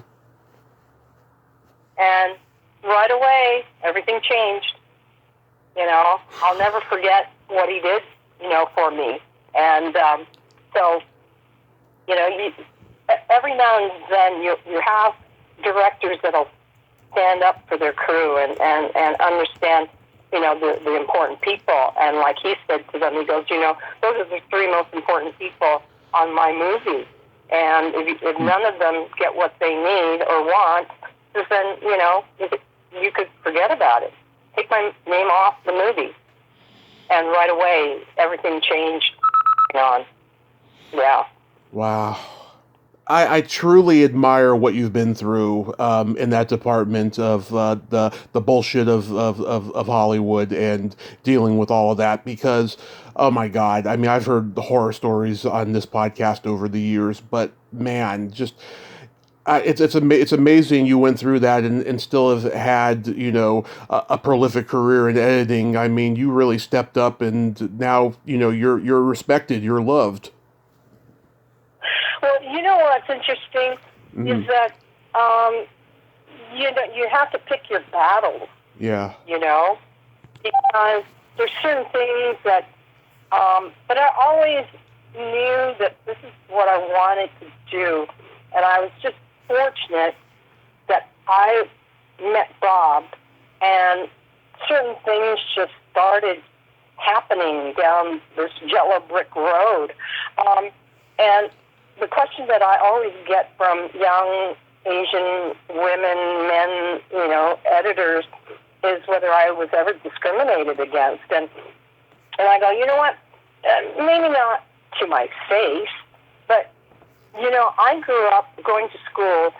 The two schools that I went to, Strathcona and Britannia, it was like 85-90% Asian kids, mostly Chinese. I said, we were the majority. I said, so I never had, had the complex that I was a minority, that I didn't belong. And and that's the same thing, with my brother, who is also an editor, William Hoy. But we see, I know we see the world in a slightly different way, and I think being Canadian, I think helps in that way. And so I tell these young editors, I said, this business is tough enough without you throwing your personal shit in front of it. I said, the thing you need to do is you do the best job you can. Mm-hmm. And I guess, for all of us, whether you're a man or a woman, I think we all have to step up and do the best work. There's been times when I go, okay, I'm going to have to stand up to these people. And I'll give you an example, because Jonathan Crane has passed away. So, I mean, even if he was alive, I could tell you this story. Is that I was working on Boris and Natasha. Oh, yeah. Because they let Paul Trejo, poor guy, go. And this is what, when I was working with Danny, and then I moved into that position of re-editing, working on finishing that movie. And so the whole concept of that Boris and Natasha movie was that Fearless Leader wanted this application or this thing that would go back in time so that he could become the richest man in the world or change, destiny. And so Jonathan Crane had this idea that he wanted that scene from Rodney Dangerfield and Sally Kellerman. Oh, back to school? I think. Back to school. Or whatever that. Yeah, back to school. So that, there's a shot where Rodney goes off the diving board and then he dives into the pool. Well, then Fearless Leader enacted the app, and then everything goes backwards. Okay? That's the joke. Yeah. So Jonathan is on an airplane, and he's going to New York for some reason, and the director said, look, get the stock footage to that thing. And we tried, and we couldn't get it. And so the director came up with this idea, well, why don't we use, Dick Van Dyke coming into the room and falling over the ottoman? Mm-hmm. And so I said, okay, that'd be a good, good thing, to do. And so, anyway, so we put that in the movie back in the day, the VHSs, right? Mm-hmm. So for some reason, he's watching this thing on the airplane, and he calls the director and just hopping mad about, why did you put that thing in there? I told you, to do the Rodney Dangerfield thing, what happened? Who did this? And the director hands me the phone. He goes, well, why don't you talk to Maysie? And I go, what? So Jonathan starts in on me. He goes, why do I have to find out this, this way to date and a blah, blah, blah, and I told you to do this and this. And I just stopped him. I go, you could stop right there. I said, what do you want from me? What do you want? And, do you want to fire me? Because we couldn't find the footage. This was better than putting a slug in there. Mm-hmm. You tell me what you want. And if not, you can fucking fire me. And he goes, no, that's not what I want to do. I just want to let you know that I was surprised that it was in there. I said, well, then you could have said that, okay? So is it okay that we have it in there now? And he goes, yeah, it's fine. And he hangs up. And I go, now that's a situation where I could have gotten fired, right? Yeah. By talking to him like that. But at that point, it was just like, yeah, first of all, the director put me in a position where you didn't give me the telephone so that you wouldn't have to talk to him, did you? Yeah. You did. And I don't give a shit at this point. Do it. And so after that point, Jonathan Crane and I had a very healthy respect, for each other.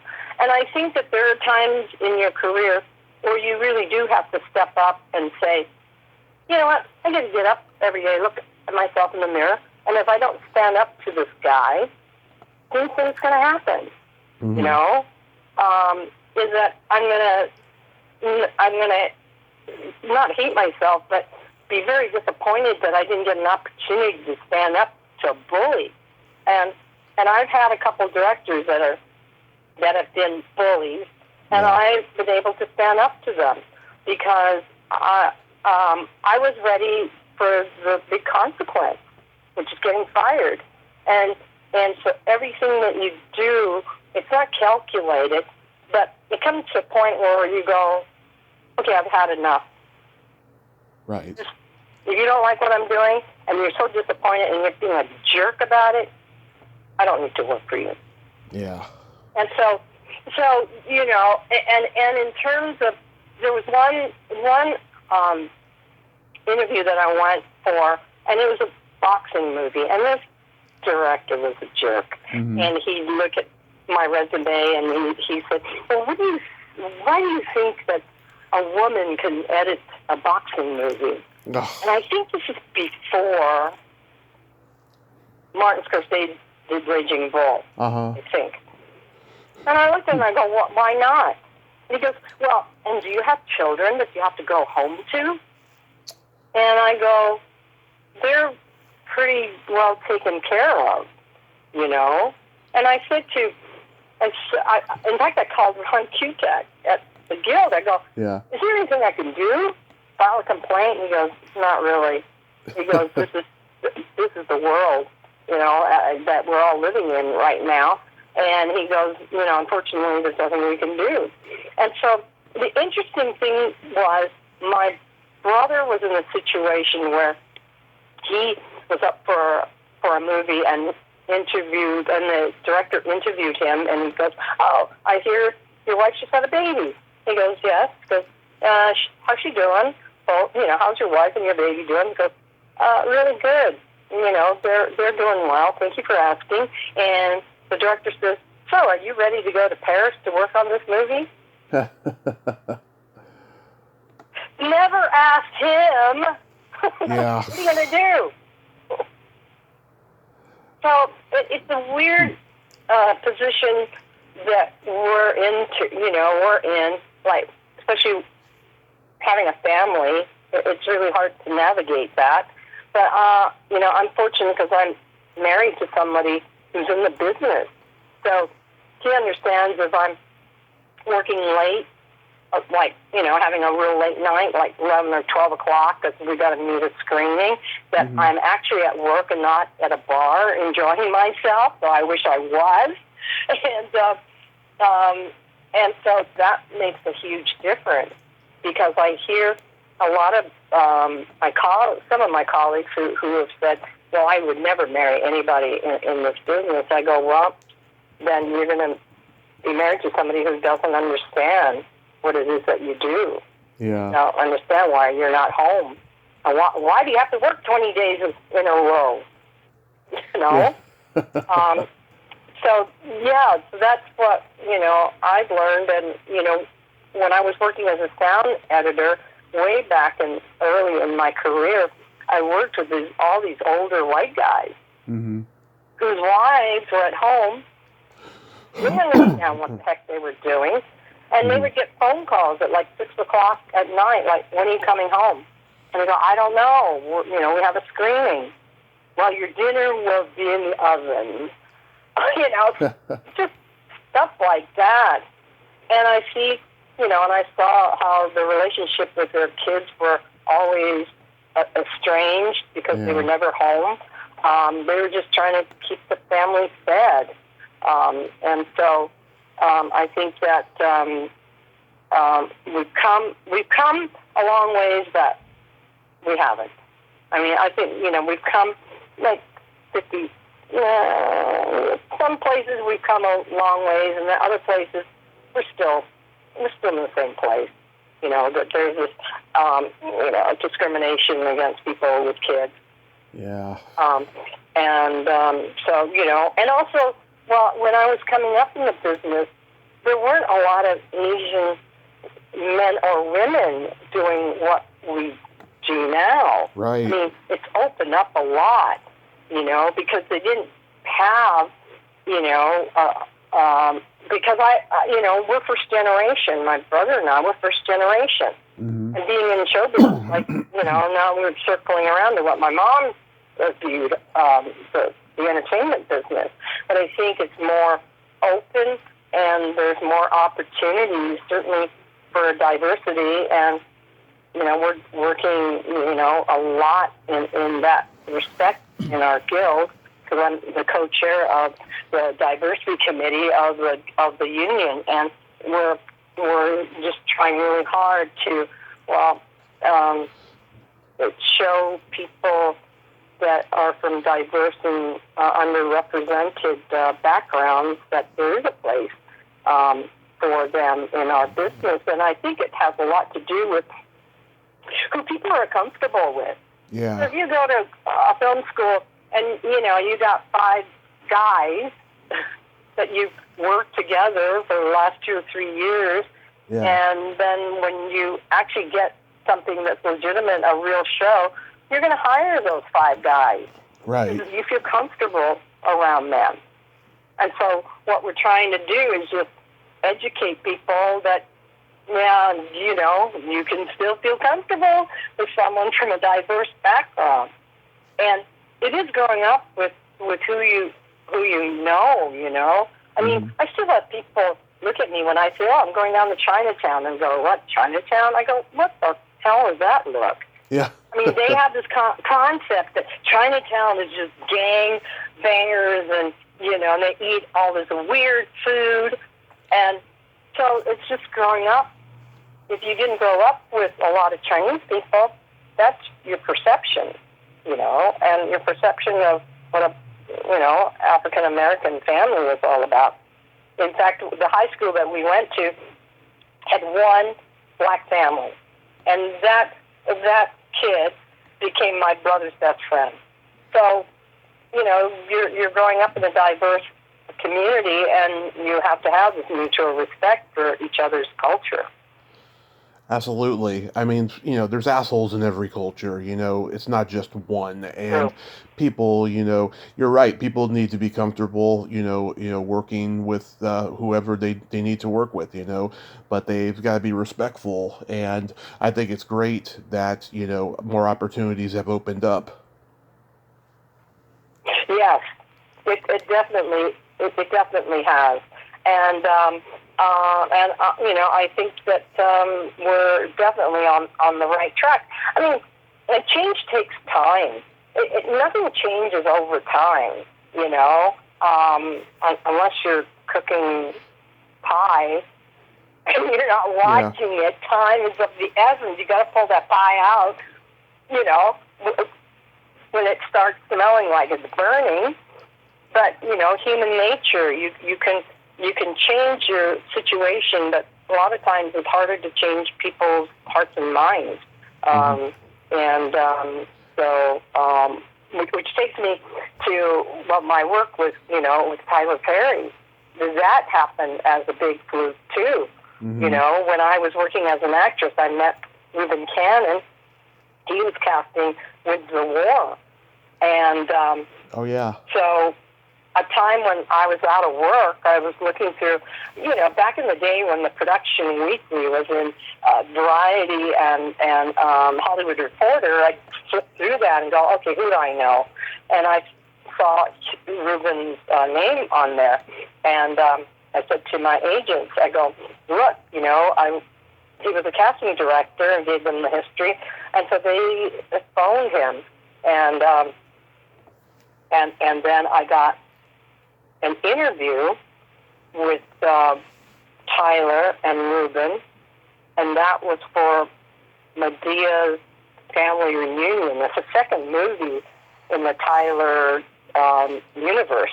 Right. And so I went in and I met him and didn't get the job. So I said, forget about you guys, I don't know who you are. And so anyways, so after that movie, I got a phone call from Reuben, and he said, Tyler really wants Maysie to work with him. And I go, not interested. And so I said to my agents, I go, no, not interested. Yeah. It was a weird thing of thinking. I go, they rejected me the first time. Why do they want to work with me now? I don't get it. So this went back and forth and back and forth. And so my agent said, look, just say, why don't you do the job? It's one movie, and if it doesn't work out, then you both move on. right? Well, 15 movies later, it was crazy. And so, that relationship has really, well, first of all, astounded me. But I think, once again, Tyler's a man of few words. Mm-hmm. And we don't do a lot of chit-chat. It comes into my office, looks at the cut, gives me notes, and then I don't see him until before we lock. And what's great is that he completely trusts me with the whole process. Mm-hmm.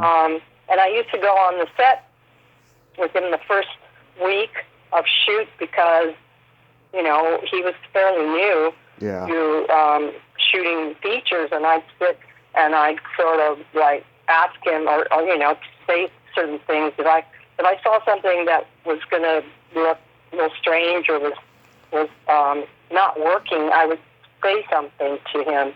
And then a lot of times we'd be sitting there, and the incredible way that he works is, once again, 2 or 3 takes.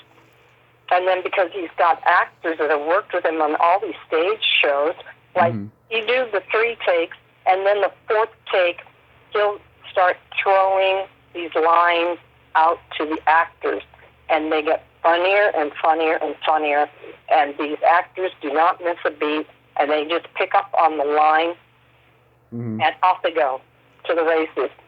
And then he'll look at me and goes, "That was pretty funny, huh?" I go, "Yeah, that was, honestly," I said, "hilarious." And then so now, going into the cutting room, this is where the improvisational background comes in, because then a lot of the stuff that he does, it's improvised as well. And so you sit there and you go, okay, here's the job. The chore is to find out what is really going to work and what's not going to work, and what's funny and what's not. And I have to say, I just, go by my feelings as to what I feel is funny, and hopefully he thinks it's funny that I got the right take. And I would say, 95% of the time, I've gotten the right take, or he'll see something else that he thinks is, it will work, better. But that's our relationship, is that he shoots it, I cut it, and I also, look after the entire post-production, see the whole process through till we get onto the stage and we mix. And then, the next time that I see him would be when we're finaling, and he comes in for playback. And so I think that what our relationship has done, for him, is that it's freed him to go off and do all the other things that he has going on right now, shooting 4 or 5 soap operas at the same time and things like that. And so I think also it's, when you do as much shooting as he does, you really learn what works and what doesn't. And I think that when people see a jazz man's blues, they're going to be really surprised at his growth, because it does. First of all, Medea doesn't show up anywhere, and it's a whole different style of filmmaking. And so I think that people should take that into consideration, when they watch that movie, because it really is a beautiful movie, and the acting is, really good, and he's very good with actors, and he's given a lot, like Taraji Henson. I mean, Taraji was in a couple of his movies. Now, nobody knew who Taraji was until he started casting her, and even in those movies, you could see what an incredible actress Taraji was and is. Because I always loved working on her scenes, because there was so much material and there's so much subtext to her work but it just made it so fun and easy to cut her work. And there wasn't, much manipulation. Where there are a lot of other actors where you go, not only don't they remember their lines, but nothing's happening behind the eyes. And so, as an editor, you can't cut them the way they're acting because, first of all, they'll look bad, but worse, we'd look bad. Yeah. So our job as editors is to help the DP look good, which drives me crazy because anytime you read a review, it talks about the pacing that the DP has found, which is all bullshit because he didn't find the pacing. The editors did. The performances and the look of the film. And so our job as editors is just to protect all the other departments. And that's what we need to do, every day we sit behind an avid. Wow. I wanted to mention, too, Major League is my mom's favorite movie because she grew up with Dennis Haysbert. Okay, yeah. Yeah. No kidding. Yeah. Wow. Since kindergarten all the way through high school in San Mateo, California. Yeah. No kidding. Well, Yeah. I just did a film called Breakthrough where Dennis plays a doctor. And, of course, I met him when he was doing Major League, and he was really good back then. And that voice, man, I mean, he's come a long ways from the Major League days. And that was a sleeper hit. I mean, I thought it was funny. We were on location in Milwaukee, working on that movie. And, that was an interesting movie. A lot of political stuff that happened. And not one of my happier movies, I have to say. But just because of the political atmosphere that started happening. And, we had, other, like another editor come in, and then there was this divide. I mean, there was nothing wrong with what my editor did, Dennis Hill. Yeah. It was just somebody else had a different opinion, and that happens all the time. So, but I actually like watching that movie because there's a lot of good comedic moments. And Oh, yeah. what about Wesley Snipes? He was a comedian before he became the Blade. Yeah. Right? And before he became who he is now. And it's sad because he was really good in that movie. I mean, he was funny. Yeah. Yeah, I mean, we watched it over and over again when I was a kid. My mom just loves it. And I got to meet Dennis. So they shot the movie, right? And then Dennis went to a high school reunion picnic that my mom was throwing. He was sore, coming back from the movie.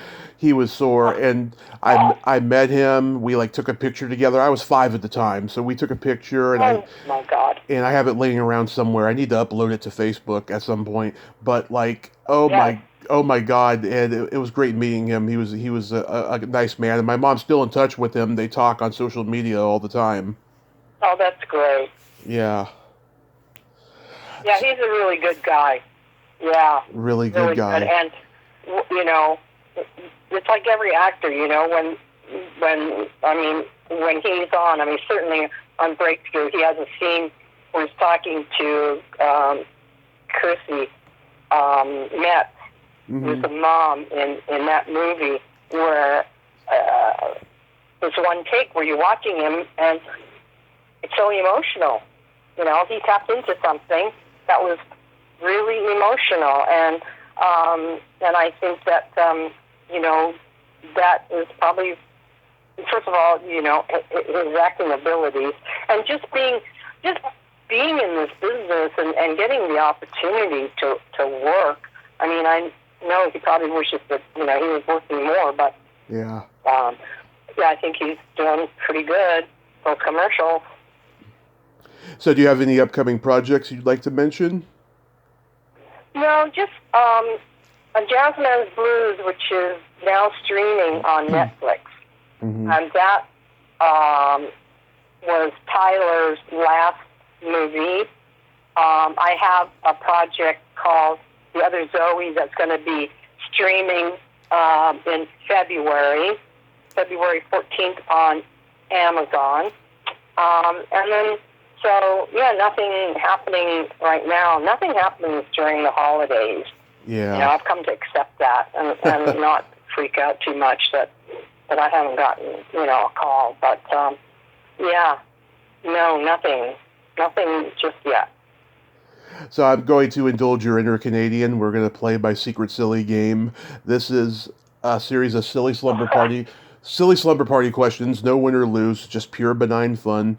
And how the game works is I ask you the question, you answer it, and then you ask me that exact same question and I answer it. And feel free to comment on the answers because they might be funny. Okay. Maysie, are you ticklish? No. Tommy, are you ticklish? Oh, yes. If you tickled me without warning, I might hit you in the groin.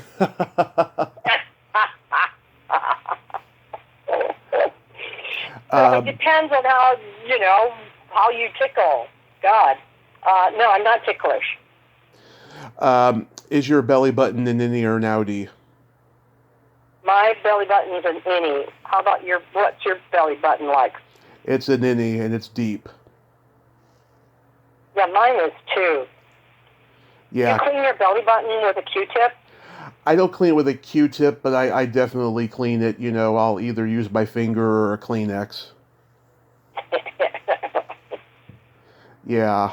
Can you fit your foreknuckle all the way in when you put your finger in it? No. Oh, I can. Oh my God, that's a deep belly button, man. It is. Wow. It is. What color are your toenails painted? What my toenails are painted navy blue, purple, and pink. Nice.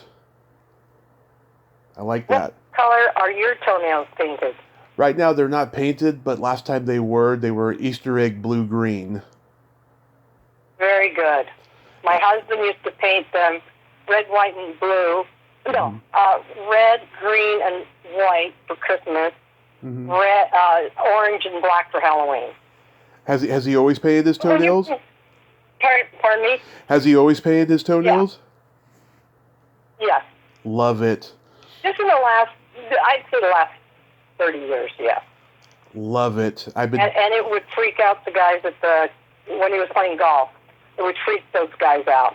Oh, fun. Because they do that effeminate hand gesture. And I look at them, I go, you assholes. I said, you know what? At least he knows he's a guy. He doesn't have a problem with his masculinity, unlike you guys.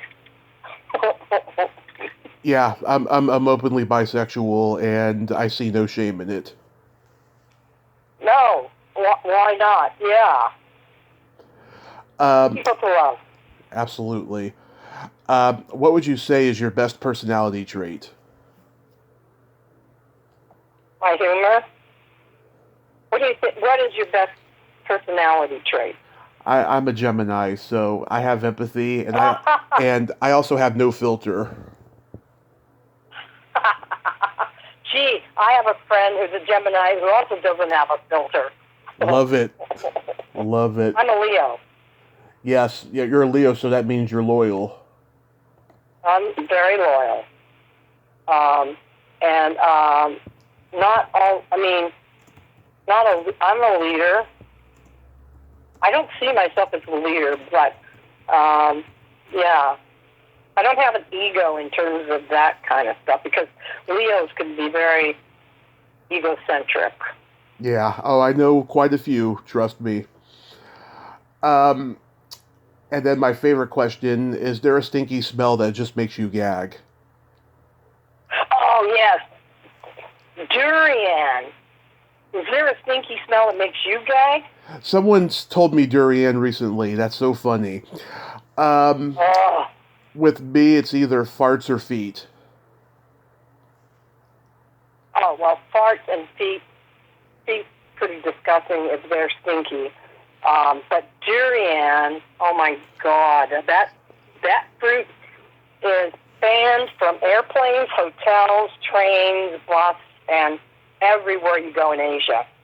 Yeah, and I have a friend who's Vietnamese, Chinese, and he loves durian.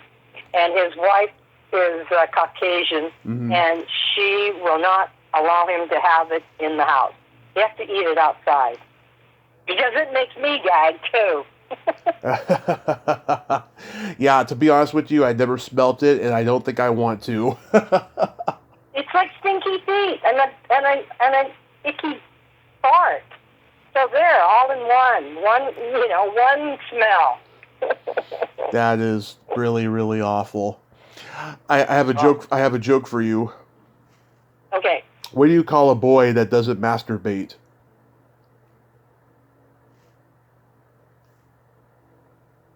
What do you call a boy that doesn't masturbate? A liar.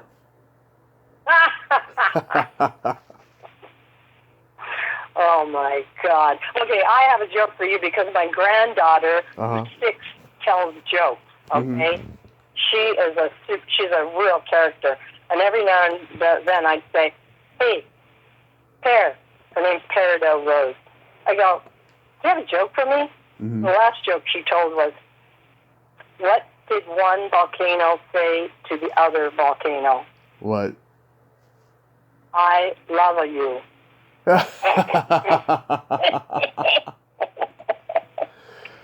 She tells it with a straight face. The kid's hilarious. So. Yeah. What? You know the difference between a golf ball and a G-spot? Now, what's the difference between a golf ball and G-spot? A man rather spend 20 minutes looking for a golf ball.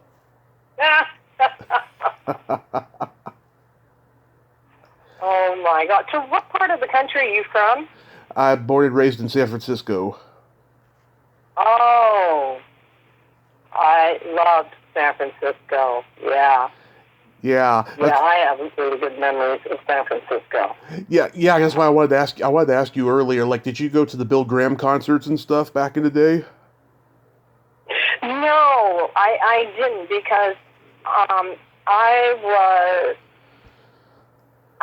I wasn't into. I mean, I loved the music, but I first of all didn't have the money, and no, I never did it.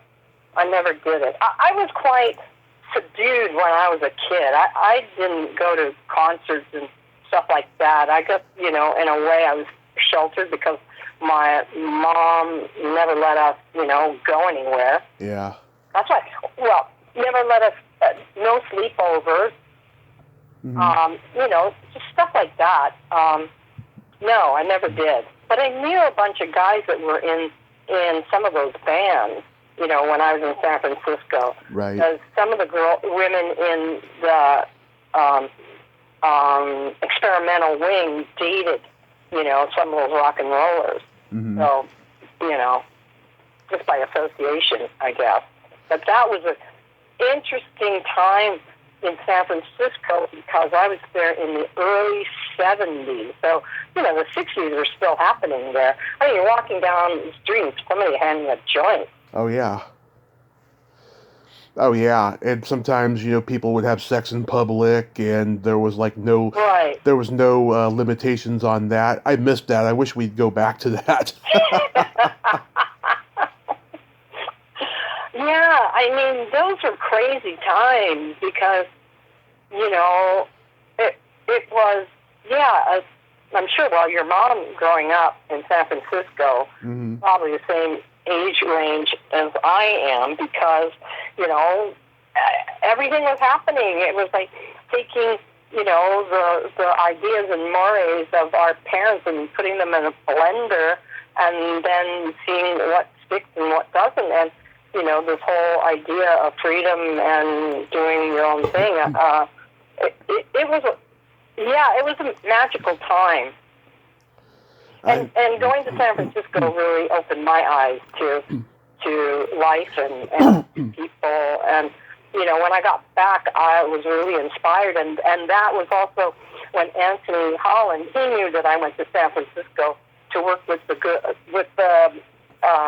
experimental wing. And then he hired me as a teacher for improv. So I taught an improv class for 2 years in this theater program. Nice. Yeah. Did you get to see One Flew Over the Cuckoo's Nest at Berkeley? No. But another roommate was the costume designer on that show, Aggie Rogers. Mm-hmm. You know, because she knew Scotty from San Francisco, because Scotty worked as a casting director. Mm-hmm. And so somehow Aggie knew her, and then Aggie became our roommate when she was finishing Cuckoo's Nest. We had no idea, you know, that movie was going to be so powerful. Oh, yeah. And Will Sampson, who played the chief, the Indian there, yep, then played the chief to Sitting Bull in Buffalo Bill. So I met Will Sampson on that show. He was a great guy. And you talk about all these dots that are, you know, kind of connecting with, you know, with things. I didn't realize, like, when you sit back and think about all the people that I met, definitely through Bob. Yeah. It was just like one after another. And what a small world, you know, this industry is. Absolutely. Even back then, before the internet, everybody knew each other. It was such a small community, and like that's lost today. Like, you know, everyone is so distant from each other. Everyone's competitive. It's just a different world now. Well, it really is, because, you know, if I were to do the opportunity of Bob would not be available to anybody at this time, you know, in our entertainment world. I mean, there's no way that, you know, you could be like, you know, meet maybe you meet a director, and then the director says, yeah, come on down. I'm not guaranteeing you anything, and allow you, you know, to sit in there to first of all, answer the phone, sit in on a budget meeting, a script meeting, story meeting, all that stuff. I mean, yeah. And just allow you to sit there and listen to the process, you know? Or even in the cutting room where he came in and would sit at the chem at that time and talk to the editors, and that I could sit there in the room and listen to what he had to say about a scene. So that you pay a lot of money to go to a college to learn that. And even then, you wouldn't have a director like Altman teaching that class. And I think that, you know, a lot of it is observing. Because I didn't ask a lot of questions when I was working with him. Yeah. You know, I can remember one time when we were watching The Goodbye Girl, and he was looking at maybe casting Charles Grodin as in Buffalo Bill. Yeah. And so we're watching the movie, and I asked him, I go, why are all these driving shots? You know, why are we driving? And it's like a waste of, it's not a waste of time, but kind of slows the movie down.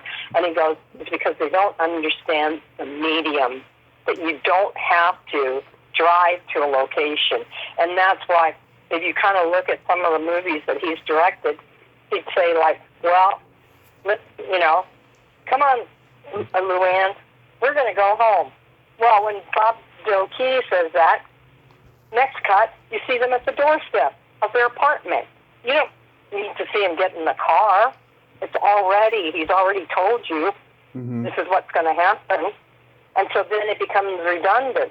And so I look at, you know, my editing in the same way, is that we don't, you know, if you're talking about cutting out time, first of all, you know, cut those pan shots, because it's not going to stay in the movie unless it's a feature and you don't have a time limit. But what I learned when I was working on Coat of Many Colors, the Dolly Parton movie of the week was, okay, you know, NBC had this crazy math equation where you had to figure out from their equation how to get the movie down to 82 minutes and 23 seconds.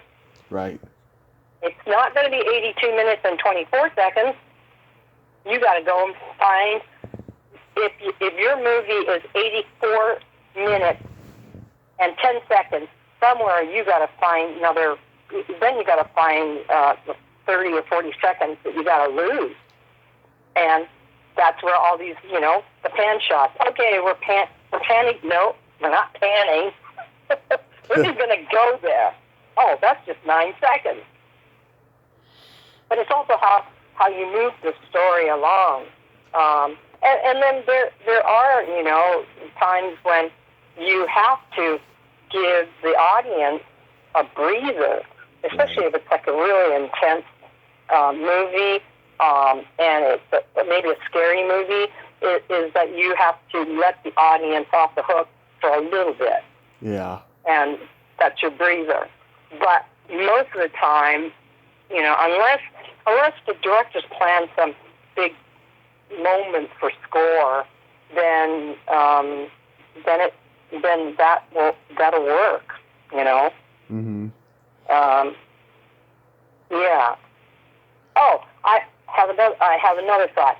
So, okay. You know how Leonard Cohen's score is in McCabe?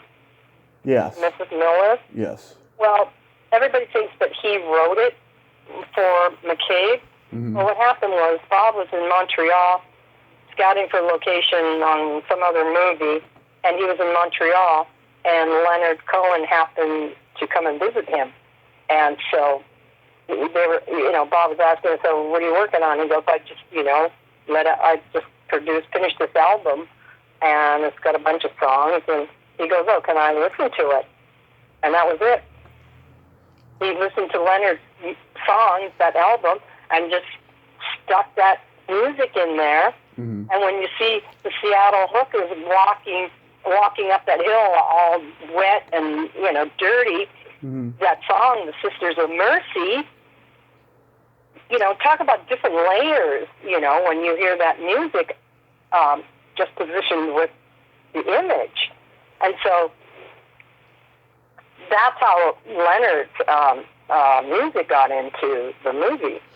And when he was doing Images, that's another show that nobody's seen or have. I know, I want to see it. Because, go ahead. Yeah, I want to see that movie. I've always heard about it. Well, that movie, I think it's still tied up in some kind of lawsuit, you know, with Bob's family and I think it was Fox, because that movie was also a dream that he had about 5 characters. And Susanna York is one of the characters in there, and she's a writer, and she's the narration. He uses her book as the narration, okay, about a unicorn. And so she, in real life, is writing a children's book about a unicorn. Right. And so he found that out, and so made her a writer, and then used her book and laid that underneath the action. And once again, you know, the layers that transpired from that book and the images is really interesting. And also, I don't think many people know that if you watch that movie, there's the characters are Suzanne, Catherine, Hugh, Renee. Right. And who's the other one, right?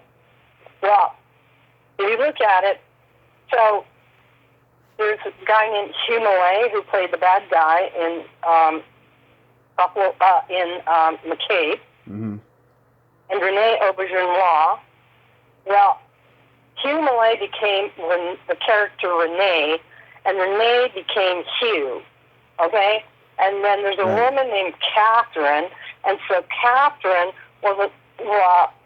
Catherine, who's Bob's wife, Catherine Altman, she became a character, and I mean, it's pretty deep. I mean, so if you watch the movie, and you know that, going in, then it adds a different layer of Bob's, handiwork. Right. Because he was having fun just messing around, with your mind. And, that one was a dream, and he wrote it in less than 2 days. Amazing. Maysie, thank you so much for coming on today and sharing all these great stories. You are just fabulous. Oh, thank you, Tommy, for thinking about me and doing your podcast. I think it gives everybody an insight to, behind the scenes on a lot of this stuff. And I just feel, very honored that you called me. So thank you so much. Absolutely. People are starting to forget the classics, and just the fact that I'm keeping them alive, it's just so fulfilling to me because I love, old movies and television and music, and just like I don't want it to be lost forever in today's world of oversaturated new content. Well, you're absolutely right, because I think that there's a lot to be said about the old classics, and I think that filmmakers can learn a lot from watching them, and I think that always the behind-the-scenes stories are real fascinating, because you don't know who, was in the room when it all happened. Right. It's just like, me being there when 3 women was conceived as an idea. So, anyway, can you email me your podcast? Where would I find? Okay, this is a dumb question. Where would I find your podcast? It's on YouTube. It's just easy. Just type in my name or the podcast Splat from the Past, and it'll be there. When it's ready and stuff. Oh, great! Oh, great! Thank you. And the fact that I saw Mary McCusker's name on that list, is pretty darn funny, because she and Belita are best friends. As there's a circle of women friends that we've known for 30, 40 years. I've known Mary for at least 30 years, Yeah, great woman.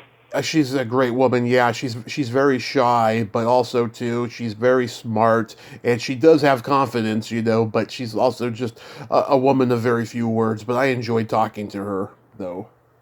Yeah. Mary's great, and you're going to have fun talking to Belita. Yeah. I tell you, you're going to have a lot of fun talking to Belita. Anyways, well, thank you again. Absolutely. This was a lot of fun. Yes, it was. You can call me anytime if you have any other questions, so I'm around. Oh, yes, I would love to talk to you, unrecorded, and just, shoot the breeze, because you've just got so much knowledge. Yeah, that would be fun, too. Okay. Awesome. Great. You have a Merry Christmas, Happy New Year, and be safe out there. Well, same to you, and have a great day. Thank you. Talk to you later. Talk to you later. Bye. Bye-bye. Well, there you have it. Maysie Hoy, ain't she a sweetheart? Oh, what a great lady. This was a great conversation. Super long, but super insightful and fun. I enjoyed talking to her. I love my Canadians. Love them. Well, until next time, this is Tommy Throwback Kovac saying, there's no shame in living in the past, because the present sucks. Later, dudes.